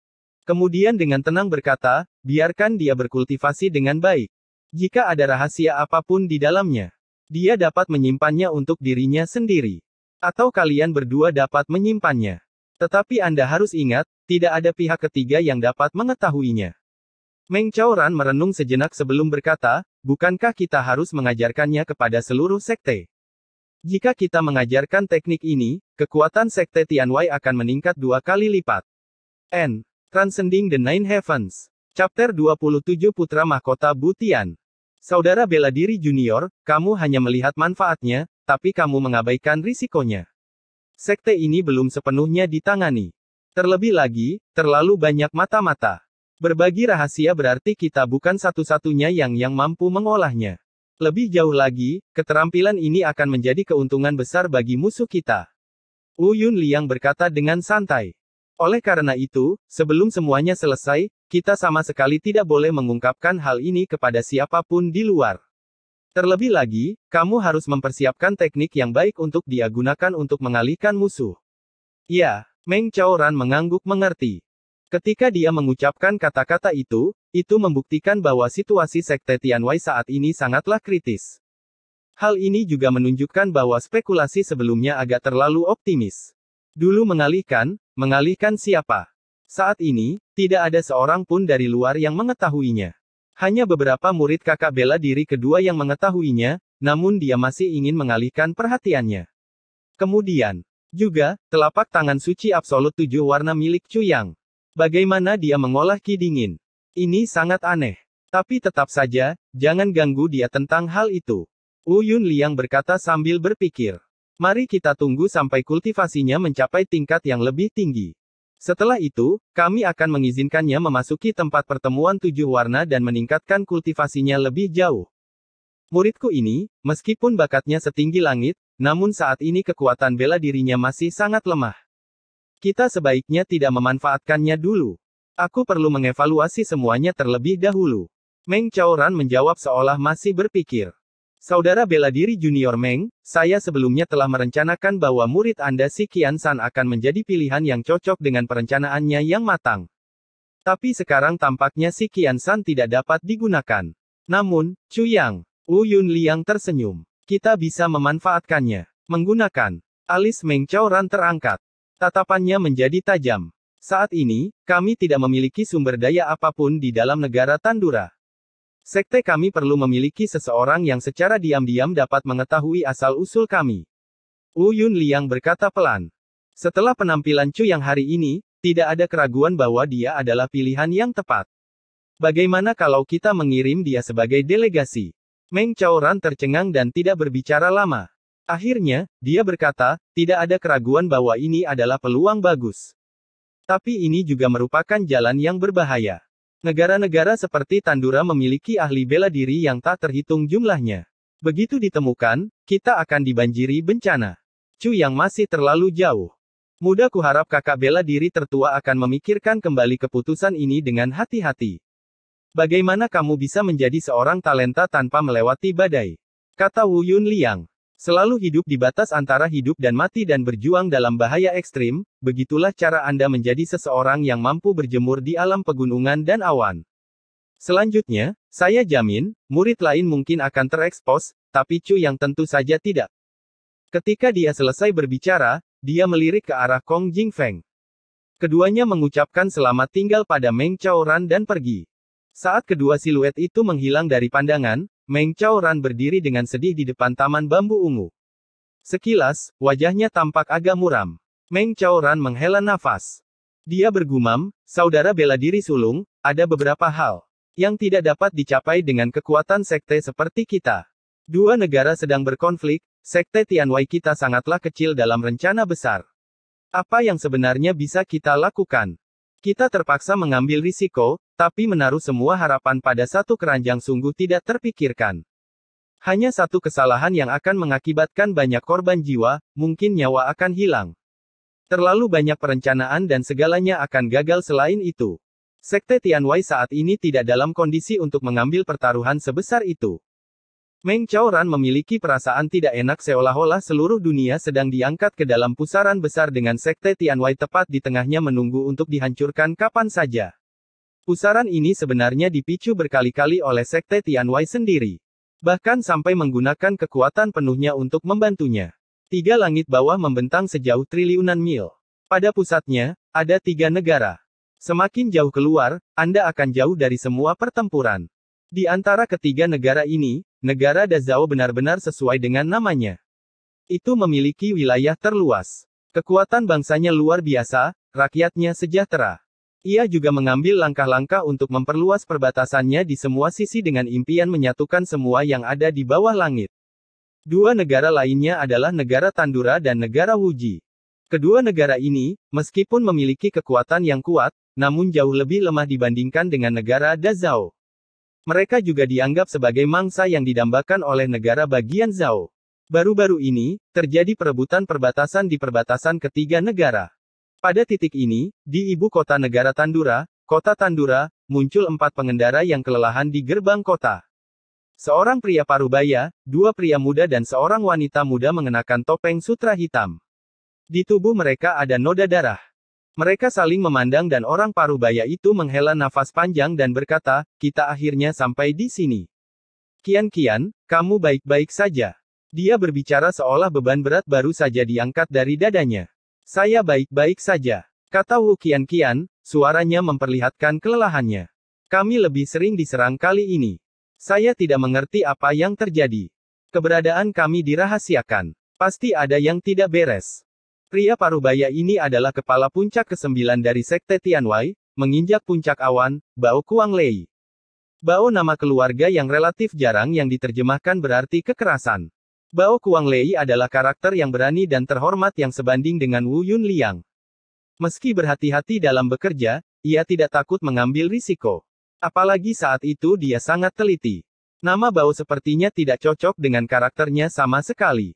Bagaimanapun, kita akhirnya sampai di sini. Wu Qian tersenyum. Keempatnya saling melirik, berbagi pemikiran tak terucapkan yang sama. Pasti ada mata-mata di dalam sekte terlebih lagi, posisi mata-mata itu mungkin tidak rendah. Ayo masuk kota. Bao Kuanglei memasang raut wajah sedih, namun wajahnya langsung terangkat saat dia mengulurkan tangannya. Rombongan masuk ke dalam kota, berbelok ke kiri dan ke kanan, kesana kemari cukup lama sebelum mencapai sebuah bangunan besar yang tampak resmi dengan plakat perak di atasnya. 3 kata emas terukir di sana Tousan Autumn Manor. Bangunan ini adalah rumah pangeran kerajaan negara Tandura. Seorang pelayan mengumumkan, pangeran kerajaan negara Tandura tinggal di sini. Setelah pengumuman tersebut, keempat petualangan berlanjut ke Tousan Autumn Manor. Di bawah bimbingan seorang pelayan, mereka tiba di aula utama. Di tengah aula ada singgasana mewah.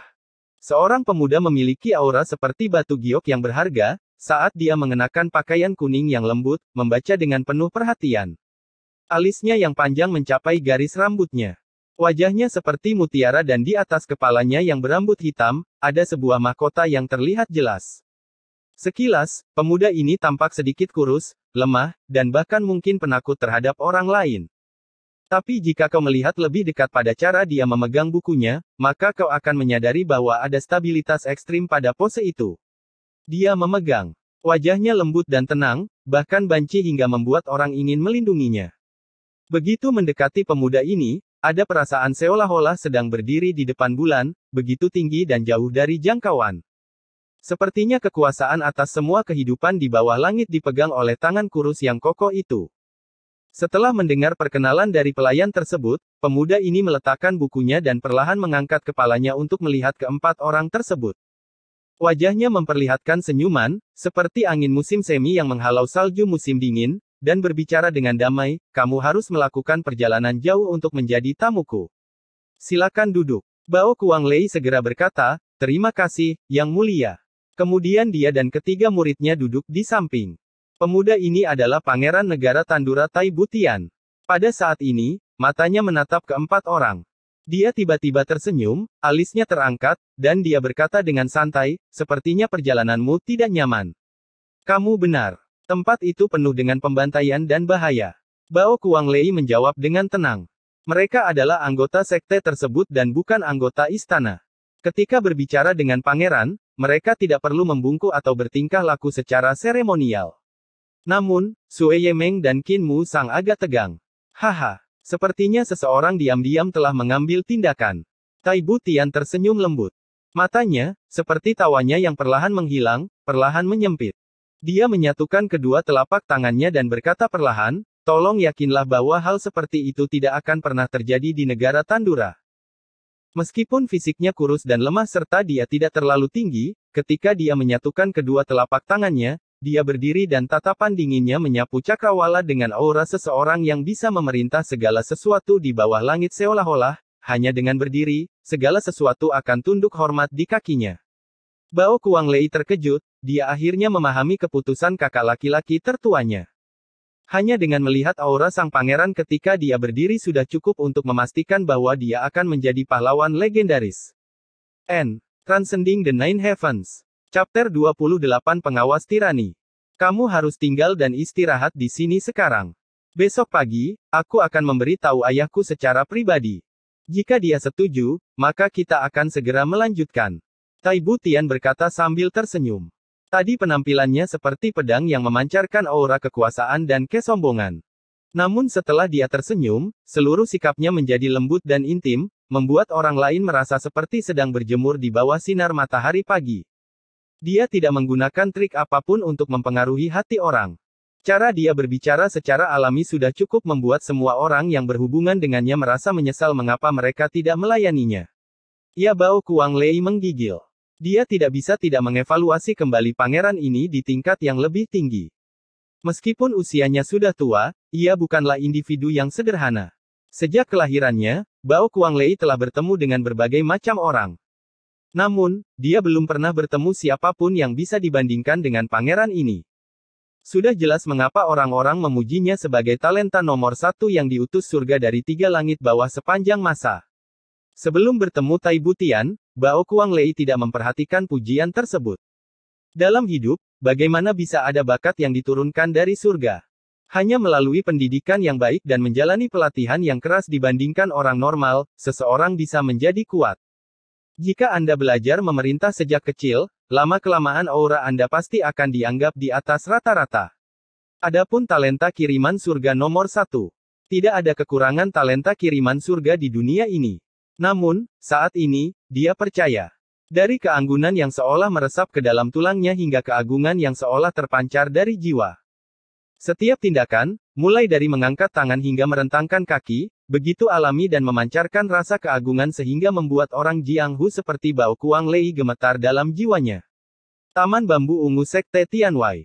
Keesokan paginya, Tan Tan berbaring di tanah dengan tangan dan kaki terentang, terengah-engah dan berseru, "Chu Yang, akui kamu jauh lebih tampan dariku. Tapi beberapa hari terakhir ini, kamu terlalu kejam. Kamu akan mempekerjakanku sampai mati." Saat ini Chu Yang hanya ingin berkultivasi, jadi dia memaksa Tan Tan untuk ikut bersamanya, menyebabkan dia hampir mati karena kelelahan. Oleh karena itu, hanya setelah beberapa hari, setiap kali Tan Tan melihat Chu Yang, dia akan gemetar ketakutan. Dengan setiap sesi, Chu Yang menghitung dengan sangat hati-hati. Dia tahu persis berapa lama waktu yang dibutuhkan sebelum tubuh Tan Tan mencapai batasnya. Jadi setiap kali, meskipun Tan Tan hampir tidak bisa berdiri, tubuhnya tidak dalam bahaya apapun. Sekarang setiap kali Tan Tan melihat Chu Yang, seolah-olah dia bertemu iblis. Sebelumnya, dia punya kebiasaan menyombongkan diri, namun saat ini, dia bahkan tidak punya waktu untuk mengagumi diri sendiri. Chu Yang menarik napas dalam-dalam, menarik energinya dan berdiri. Dalam 20 hari terakhir, dia tidak membiarkan kultivasinya berkurang sedikit pun. Kultivasinya telah mencapai murid bela diri kelas 9, tinggal sedikit lagi dan dia akan memasuki pangkat prajurit bela diri. Merasakan semua transformasi yang telah ia alami dalam dirinya, Chu Yang tidak bisa menahan senyum. Hanya ketika dia naik ke pangkat prajurit bela diri dia bisa mulai melatih tubuhnya secara resmi. Jika kekuatannya belum mencapai tingkat prajurit bela diri dan dia berlatih secara paksa menggunakan latihan fisik yang berlebihan, maka ada kemungkinan besar otot dan organ dalamnya akan rusak parah. Ada pepatah di 3 langit bawah. Sastra bertahan selamanya. Seorang seniman bela diri pensiun pada saat kematiannya. Artinya, mereka yang berlatih pencaksilat biasanya tidak berumur lebih dari 60 tahun. Namun, pelajaran ini sepertinya akurat. Karena meskipun pepatah ini pada dasarnya lebih menghargai sastra daripada seni bela diri, angka 60 hanyalah tebakan sembarangan. Yang benar adalah, setiap tahun, ada banyak sekali murid bela diri yang dengan ceroboh ingin meningkatkan keterampilan mereka dengan berkultivasi secara sembarangan. Namun, hal ini biasanya menghabiskan banyak kekuatan mereka dan mengakibatkan kelelahan ekstrim yang tak tertahankan bagi tubuh seorang murid bela diri. Bahkan jika mereka meningkatkan keterampilannya, kelelahan itu tetap tersembunyi di dalam tubuh mereka. Ketika mereka berusia sekitar 50 tahun, kelelahan ini akan muncul secara intensif dan akan terlambat untuk melakukan apapun karena tubuh akan rusak parah dan tidak dapat diperbaiki lagi. Oleh karena itu, seniman bela diri selalu membuang sebagian besar waktunya dalam melatih tubuh, menetapkan dasar yang kokoh pada tingkat murid bela diri sebelum maju. Sedikit lagi dan dia akan menjadi pejuang bela diri, maka dia akan memiliki persyaratan untuk mengembangkan pedang 9 kesengsaraan. 9 kesengsaraan melampaui teknik 9 surga dan bukan hanya pedang 9 kesengsaraan, tetapi ada teknik di 3 langit tengah yang dengan jelas menyatakan bahwa mereka yang berada di bawah pangkat prajurit bela diri tidak boleh berkultivasi. Dan Tian Chu yang diaduk. Dia telah berjuang dari fajar hingga siang hari untuk mengolah sedikit ki agar dapat diserap oleh roh pedang 9 kesengsaraan. Dia kemudian akan melepaskan ki itu beberapa saat kemudian. Meskipun jumlah ki jauh lebih kecil, namun sangat murni. Meskipun ki ini tidak dapat dibandingkan dengan ki alami, dalam hal kemurniannya jauh lebih baik. Perbedaannya dalam kemurnian seperti langit dan bumi, jauh lebih baik. Selama beberapa hari ini, setelah setiap kultivasi, ketika kekuatan bela dirinya meningkat, Chu yang merasakan roh pedang bergerak dengan tenang di dalam dirinya. Dia tidak memikirkan apapun, perlahan-lahan mengabaikan semuanya. Yang paling mengkhawatirkannya selama ini adalah esensi giok ungu murni yang dia kenakan di lehernya, yang tidak reaktif. Ketika sampai pada esensi batu giok ungu murni ini, Chu yang masih belum dapat menemukan solusinya. Pertama kali dia mencoba menggunakan esensi batu giok ungu murni ini untuk memulihkan energinya, roh pedang 9 kesengsaraan tiba-tiba menjadi terganggu dari dalam dantiannya dan memutuskan kontak sepenuhnya. Chu yang mencoba lagi beberapa kali tetapi tidak berhasil. Jelas bahwa roh pedang 9 kesengsaraan ingin dia mengandalkan kekuatannya sendiri untuk berkultivasi, bukan sumber eksternal. Bahkan ketika dia menggunakan batu giok untuk memulihkan energi untuk melawan saingannya, roh pedang 9 kesengsaraan akan tetap melakukan hal yang sama. Sebelumnya, dia bisa menggunakan esensi giok 1 kali, untuk mengatasi kuping. Pada saat itu, roh pedang 9 kesengsaraan tidak bereaksi, tetapi sejak pertempuran itu, dia menolak untuk melakukannya lagi. Setelah menghadapi monitor yang tidak memihak seperti ini, Chu yang tidak punya pilihan selain menurutinya. Akhirnya, dia memadamkan niat menggunakan esensi batu giok ungu murni selama kultivasi. Memiringkan kepalanya, Chu yang menatap Tantan, yang berusaha keras untuk berkultivasi. Dia menahan tawanya dan berkata, "Oke, kamu bisa istirahat sebentar." Mendengar kata-kata tersebut, Tantan merasa sangat lega. Dia sangat bersyukur sampai dia hampir menitikkan air mata. Dia sangat lelah sehingga dia kesulitan untuk bangun karena lengan dan kakinya menolak untuk bekerja sama. Ketika dia akhirnya bangun, dia menghela nafas lega. Di halaman, Chu yang terus berlatih tindakan sederhana menggambar dan menyarungkan pedang. Meskipun ini sangat biasa, dia memperhatikan setiap tindakan kecil dan terus berlatih hingga setiap bagian gerakannya lancar dan tepat. Saat ini, matahari perlahan mulai menampakkan dirinya, membuat seluruh tubuh Chu yang memanas. Tetesan keringat terus-menerus menetes dari wajah dan tubuhnya, membasahi tanah. Ketika Tantan akhirnya pulih, dia berbalik mengamati Chu Yang. Tantan mulai menyadari hal aneh dalam gerakan Chu Yang. Meskipun Chu Yang mengulangi tindakan yang sama ratusan kali, setiap kali gerakan Chu Yang memiliki perbedaan 1 menit. Sepertinya Chu Yang terus menyesuaikan diri.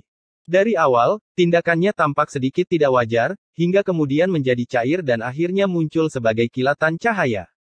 Menarik pedang, menyarungkan pedang, dia terus mengulangi gerakan yang sama dan saat dia melakukannya, suara setiap gerakan menjadi lebih lembut dari sebelumnya. Chu Yang, lenganmu bengkak. Tantan sedang melihat Chu Yang berlatih dan mengaguminya ketika dia tiba-tiba menyadari bahwa di antara siku dan bahu Chu Yang ada massa bengkak yang tidak normal. Dia berteriak dengan panik. Namun, wajah Chu Yang tetap tidak peduli seolah tidak terjadi apa-apa dan gerakannya tidak berhenti. Dia berkata dengan acuh tak acuh, bukan apa-apa. Ini akan hilang dengan lebih banyak latihan. Jika saya berhenti sekarang dan menunggu sampai turun, maka itu akan memakan waktu lama. Cara terbaik adalah berlatih sampai Anda terbiasa. Lalu ini bengkaknya akan hilang dengan sendirinya. Beginilah caramu maju. Oh. Kata-kata Chu yang membuat Tantan merasa malu pada dirinya sendiri. Dia hanya bisa berdiri terpaku di sana. Kemudian melihat energinya telah pulih, dia segera melanjutkan latihan. Di sudut hutan bambu ungu, Meng Chaoran diam-diam menyaksikan keduanya berlatih. Ujung mulutnya menunjukkan senyuman kecil. Sementara itu, erangan terus-menerus terdengar dari dalam.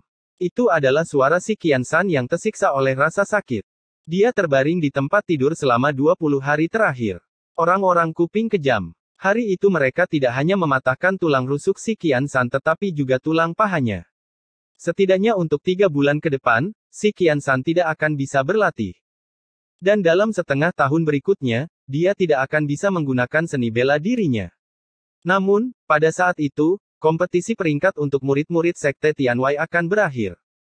Cedera ini tidak diragukan lagi telah menghancurkan semua rencana si Qiansan di Sekte Tianwei. Rasa sakit fisik bahkan tidak sebanding dengan penderitaan mental yang dirasakan si Qiansan.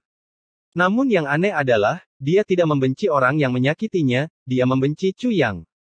Dalam pikiran si Qiansan, jika bukan karena Chu Yang, dia akan memiliki masa depan yang cerah. Transcending the Nine Heavens. Chapter 29 Hati Serigala dan Paru-Paru Anjing. Tidak dapat disangkal bahwa apa yang dirasakan si Qiansan adalah benar. Semua kesengsaraan yang dideritanya saat ini disebabkan oleh Chu Yang sendirian. Selama periode ini, Chu Yang dengan cermat merawat si Qiansan, memeriksanya sekali sehari. Saudara bela diri tertua, apa kabar? Hari ini, saya telah melampaui murid bela diri kelas 5. Saudara bela diri tertua hari ini, aku berhasil melewati kelas 6. Saya telah mencapai kelas 7. Setiap kabar baik membuat si Qiansan merasa seperti ditusuk oleh 1000 anak panah. Dia menjadi sangat kesal dan membuat pemulihannya sangat lambat. Bahkan mungkin menjadi lebih buruk. Namun, hal yang seharusnya tidak dilakukan si Qiansan adalah membiarkan kebenciannya terhadap Chu yang menyebar ke Meng Chaoran dan Tantan juga.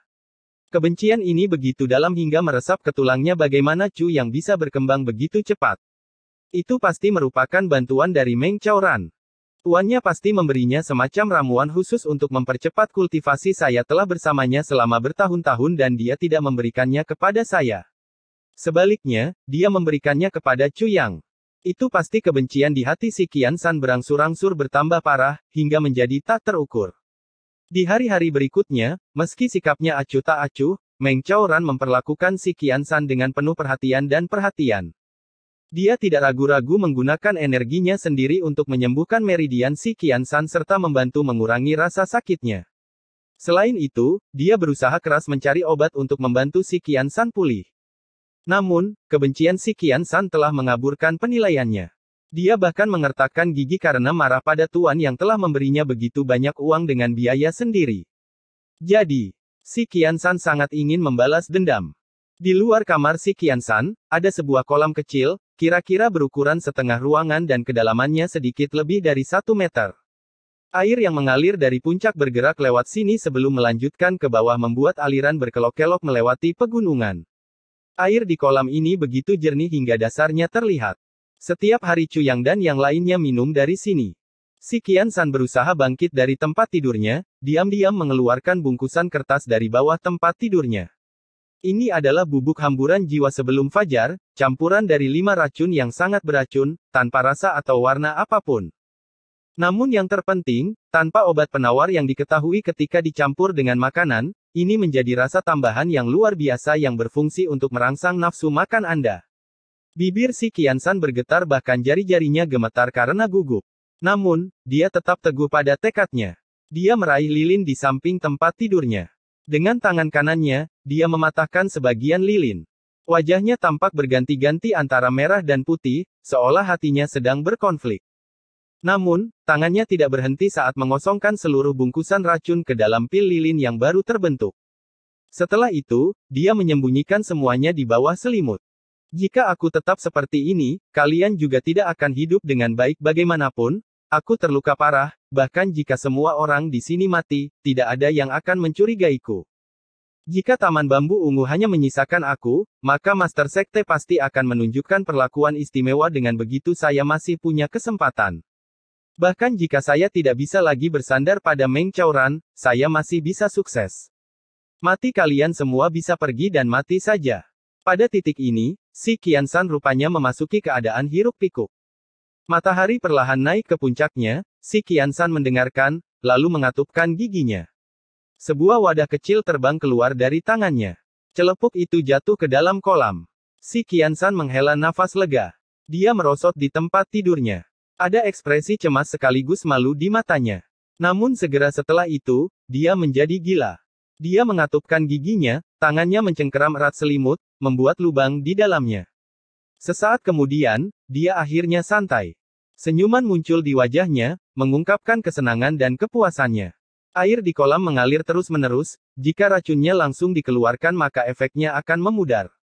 Namun, jika ditempatkan dalam wadah lilin, pelepasannya akan lebih lambat dan tertinggal di dalam air untuk jangka waktu yang lebih lama. Berdasarkan waktu makan sehari-hari yang biasa, momen ini benar-benar sempurna. Sekitar 1 detik kemudian, terdengar suara berderit. Itu adalah suara 2 ember kayu yang digunakan Tantan untuk membawa air. Si Qiansan segera kembali ke bawah selimutnya, menutup matanya dan mengerang. Beberapa saat kemudian, terdengar bunyi klik panci dan wajan, disusul dengan nyanyian Tantan yang mengerikan. Akhirnya tercium bau harum makanan. Si Qiansan tersenyum jahat. Ketiganya, Meng Chaoran, Tantan, dan Chu yang duduk mengelilingi meja makan sambil memandangi makanan aromatik. Mata Tantan yang berkilauan tertuju pada tuannya, tapi perutnya keroncongan. Dia sedang menunggu Meng Chaoran membuka mulutnya, lalu dia akan melahap makanannya. Namun, saat Meng Chaoran melihat makanannya, dia mengerutkan kening. Makanan hari ini sepertinya tidak biasa. Baunya jauh lebih kuat, hampir sangat harum. Ada sesuatu yang aneh. Dia merasa ada sesuatu yang salah. Meng Chaoran sambil berpikir keras mengambil sumpitnya, lalu meletakkannya kembali. Dia memiringkan kepalanya dan menatap Chu Yang. Sepertinya Chu Yang juga sedang menatap makanan di atas meja dan memikirkan sesuatu. Meng Chaoran terkejut. Alasan dia menganggap makanan itu aneh adalah karena pengalamannya selama puluhan tahun di Jianghu di samping kepribadiannya yang cermat dan indranya yang tinggi akibat pertemuan berbahaya yang tak terhitung jumlahnya. Jika itu adalah orang normal, maka mereka tidak akan menyadari adanya kelainan pada aroma harum makanan. Kemungkinan besar mereka ingin memakannya. Tapi bagaimana Chu yang bisa menyadari hal ini? Dia baru berusia 16 tahun. Selain itu, dia belum pernah keluar dari sekte tersebut. Bagaimana dia bisa memiliki persepsi yang begitu tajam? Tantan, apakah kamu membuat makanan ini? Chu yang dengan tenang tersenyum dan bertanya. Benar, ayo makan semuanya. Baunya enak sekali. Aku tidak sabar menunggu lebih lama lagi. Tantan memohon dengan menyedihkan. Chu yang sepertinya telah menemukan sesuatu saat dia melihat riak air di kolam kecil di luar. Dengan jentikan pergelangan tangannya, muncul pin giok hitam kecil di tangannya. Dia memasukkannya ke dalam piring sup di atas meja. Warnanya segera berubah menjadi warna ungu biru yang menakutkan. Ekspresi Tantan langsung berubah, hampir berteriak keras. Seolah-olah dia sudah mengetahui reaksi Tantan bahkan tanpa melihatnya. Chu yang dengan cepat menutup mulut Tantan dengan tangannya saat tatapannya tidak meninggalkan makanan di atas meja. Dia berkata dengan suara serius, Tantan tidak mampu meracuni kita. Masalahnya ada di air kolam. Meng Chaoran kaget, karena dia juga memikirkan hal yang sama. Tantan adalah juru masaknya, namun dia bukanlah pelakunya. Lagi pula, dia merawat Tantan sejak kecil. Tantan tidak pernah terkena racun. Bagaimana dia bisa melakukannya? Meng Chaoran menarik napas dalam-dalam. Tiba-tiba, ada kemarahan di wajahnya saat dia menoleh dan menatap lurus ke kamar si Qian San. Biarkan aku pergi, kata Chu yang pelan. Kamu, apa rencanamu? Wajah Meng Chaoran tidak sedap dipandang. Pada dasarnya, aku berencana memuaskannya, kata Chu yang santai. Mata Meng Chaoran menyipit. Sambil sedikit tertawa, dia berkata, kalau begitu, kamu harus pergi. Setelah jeda, dia melanjutkan, jangan bicara terlalu banyak. Biarkan dia punya kesempatan untuk menjelaskan sendiri. Mungkin saja dia tidak menyadari sejauh mana tindakannya. Suaranya sangat lembut, namun di dalamnya ada kepahitan dan kelelahan. Tidak peduli alasan di balik tindakannya, si Qian San masih menjadi muridnya selama 78 tahun terakhir. Chu yang mengajukan diri untuk menangani masalah ini karena dia memahami dilema Meng Chaoran. Meng Chaoran sangat marah. Sebaliknya, Chu yang memahami cara berpikirnya dan merasa sangat bahagia. Chu yang mengangguk sambil membawa nampan makanan yang sebelumnya disiapkan untuk si Qian San. Ketika dia tiba di depan kamar si Qian San, dia tersenyum tipis dan berkata, saudara bela diri sulung, waktunya makan. Bukankah Tantan selalu membawakan makananku? Kenapa hari ini kamu? Si Qian San bertanya, menatap Chu yang dengan curiga. Tantan itu sangat lelah hari ini, dia bahkan tidak bisa bangun. Chu yang tersenyum hangat dan berkata, kita semua bersaudara. Tantan atau aku, apa bedanya? Kamu telah banyak membantu kami dengan cinta dan perhatian yang begitu dalam. Kupikir setidaknya aku harus melakukan sesuatu untuk membalas budimu. Si Qian San menjawab setuju, sebenarnya nafsu makanku tidak begitu baik hari ini, aku belum merasa ingin makan. Biarkan saja di sana. Lelucon yang luar biasa, dia jelas tahu ada racun dalam makanan itu. Itu ulahnya sendiri, beraninya dia memakannya. Di luar, Meng Chaoran memusatkan seluruh energinya untuk mendengar semua yang dikatakan di dalam ruangan. Ketika dia mendengar si Qian San mengatakan itu, dia tidak bisa menahan diri untuk tidak mendengus. Dia masih tidak dapat memahami kenyataan bahwa muridnya yang berumur 78 tahun sekarang ingin membunuhnya. Meskipun semuanya sudah jelas, dia masih menyuruh Chu yang memberi si Qian San kesempatan untuk menjelaskan dirinya sendiri. Seolah-olah berharap bahwa itu bukan pekerjaan muridnya. Namun, setelah mendengar kata-kata si Qian San, dia kehilangan semua harapan. Sambil tersenyum lebar, Chu yang bertanya, bagaimana mungkin kamu tidak makan? Tubuh itu besi dan nasi adalah baja. Ditambah lagi kamu terluka, kamu perlu nutrisi untuk pulih dengan cepat. Kakak bela diri tertua, kamu harus makan setidaknya sedikit. Jika kamu menyelesaikan semuanya, aku yakin kamu akan merasa lebih baik. Si Qian San mengerutkan kening dan berkata dengan nada jijik, sudah kubilang, aku tidak mau makan, keluar saja. Kenapa tidak? Apakah ada racun di dalamnya? Chu yang bertanya dengan tulus, saudara bela diri tertua, kita telah bersaudara selama bertahun-tahun. Mengapa Anda percaya bahwa saya akan meracuni Anda? Cepatlah makan. Transcending the Nine Heavens. Chapter 30 Kehidupan, beberapa kesalahan tidak boleh dilakukan. Ekspresi wajah si Qian San segera mulai berubah. Dia tahu bahwa kata-kata Chu yang ditujukan langsung padanya. Dia dengan cepat mengangkat kepalanya, menatap langsung ke arah Chu Yang. Dia bertanya dengan suara serius, apa yang ingin kamu katakan? Aku mencoba menyuruhmu makan. Setelah itu, kamu pasti bisa mengerti. Chu yang menatapnya, tatapannya perlahan berubah dingin. Dia melanjutkan perlahan, saya ingin melihat apakah racun dalam makanan dapat membunuh atau tidak. Sejujurnya, saya sangat penasaran. Hati si Qian San tiba-tiba tenggelam. Kamu, lelucon macam apa ini? Chu yang menyeringai. Apakah kamu tidak bersenang-senang dengan permainan ini? Bagaimana kalau kita beralih ke permainan baru dan lebih seru? Chu yang mengambil semangkuk nasi dari nampan ke tempat tidur dan duduk di atas kaki si Qian San. Sebuah retakan terdengar saat tulang penyembuhan patah sekali lagi. Si Qian San menjerit kesakitan saat tubuhnya berkerut seperti udang. Keringat sebesar kacang polong mulai mengucur di wajahnya. Saat mulutnya terbuka, Chu yang mengisinya dengan sedikit selimut. Tindakan Chu yang lincah dan tegas. Seseorang dengan pengalaman puluhan tahun tidak mungkin melakukan suatu tindakan dengan lancar. Jeritan kesedihan si Qian segera berubah menjadi tersedak, saat dia berusaha berulang kali untuk tidak menelan. Yang bisa dia lakukan hanyalah menatap Chu Yang dengan ketakutan yang mendalam, menggelengkan kepalanya berulang kali. Selama ini, keringat mengucur seperti hujan dari seluruh tubuh si Qian San. Dengan satu tangan memegang mangkuk nasi, Chu Yang mencengkeram leher si Qian San dengan tangan lainnya. Dia menatap si Qian San dengan dingin dan berkata, "Si Qian San, aku tidak ingin membunuhmu sepagi ini, aku hampir tidak melampiaskan kekesalanku. Namun, tindakanmu hari ini tidak dapat ditoleransi dan telah mendorongku melampaui batas kemampuanku." Dengan mulut diberangus, tidak peduli bagaimana si Qian San mencoba berteriak dan menjerit, dia hanya bisa mengeluarkan beberapa suara serak "Oh."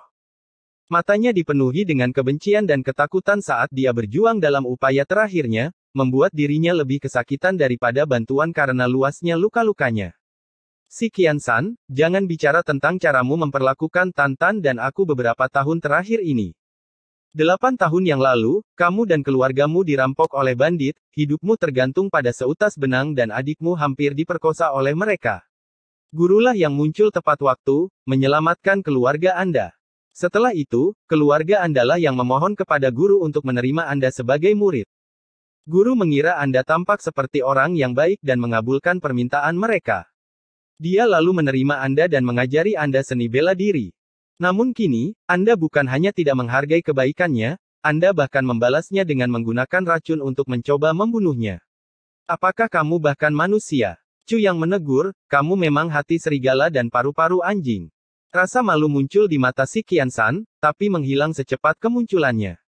Dia dengan kasar menatap Chu Yang seolah ingin memakannya hidup-hidup. Tidak ada sedikit pun pertobatan sama sekali. Tiba-tiba si Qian San terbatuk-batuk hebat. Kekuatannya begitu kuat hingga gumpalan darah segar beserta selimut yang menyumbat tenggorokannya keluar dari mulutnya. Darah segar terciprat ke selimut membentuk garis-garis tidak rata. Si Qian San mengabaikan rasa sakitnya dan menatap Chu Yang dengan marah. Chu Yang, jangan mencoba berpura-pura di depanku. Itu sama sekali tidak berguna, aku sudah berhenti menggunakan trik kecil itu sejak lama. Si Qian San mengeluarkan batuk kering lagi dan meskipun ada darah yang mengalir dari tepi mulutnya, dia berkata dengan kesal, jadi bagaimana jika aku tidak tahu berterima kasih? Aku ingin membunuh kalian semua, lalu kenapa? Aku punya ambisi yang membara, hati serigala, dan paru-paru anjing, lalu kenapa? Si Qian San terengah-engah, dadanya naik turun. Jika bukan karena kamu, aku tidak akan dipukuli sampai di ambang kematian. Jika kakiku tidak patah, aku tidak akan kehilangan kesempatan untuk berpartisipasi dalam kompetisi peringkat sekte. Masa depanku tidak akan hilang. Akan menjadi suram jika aku tidak kehilangan kesempatan itu. Semuanya karena kamu Chu Yang. Kamu dan aku tidak akan pernah berbagi langit yang sama adapun Tuan. Hahaha. Si Qian San menyeka darah kering dari sudut mulutnya dan tertawa dingin. Apakah kamu benar-benar berpikir Meng Chaoran adalah orang yang seperti itu?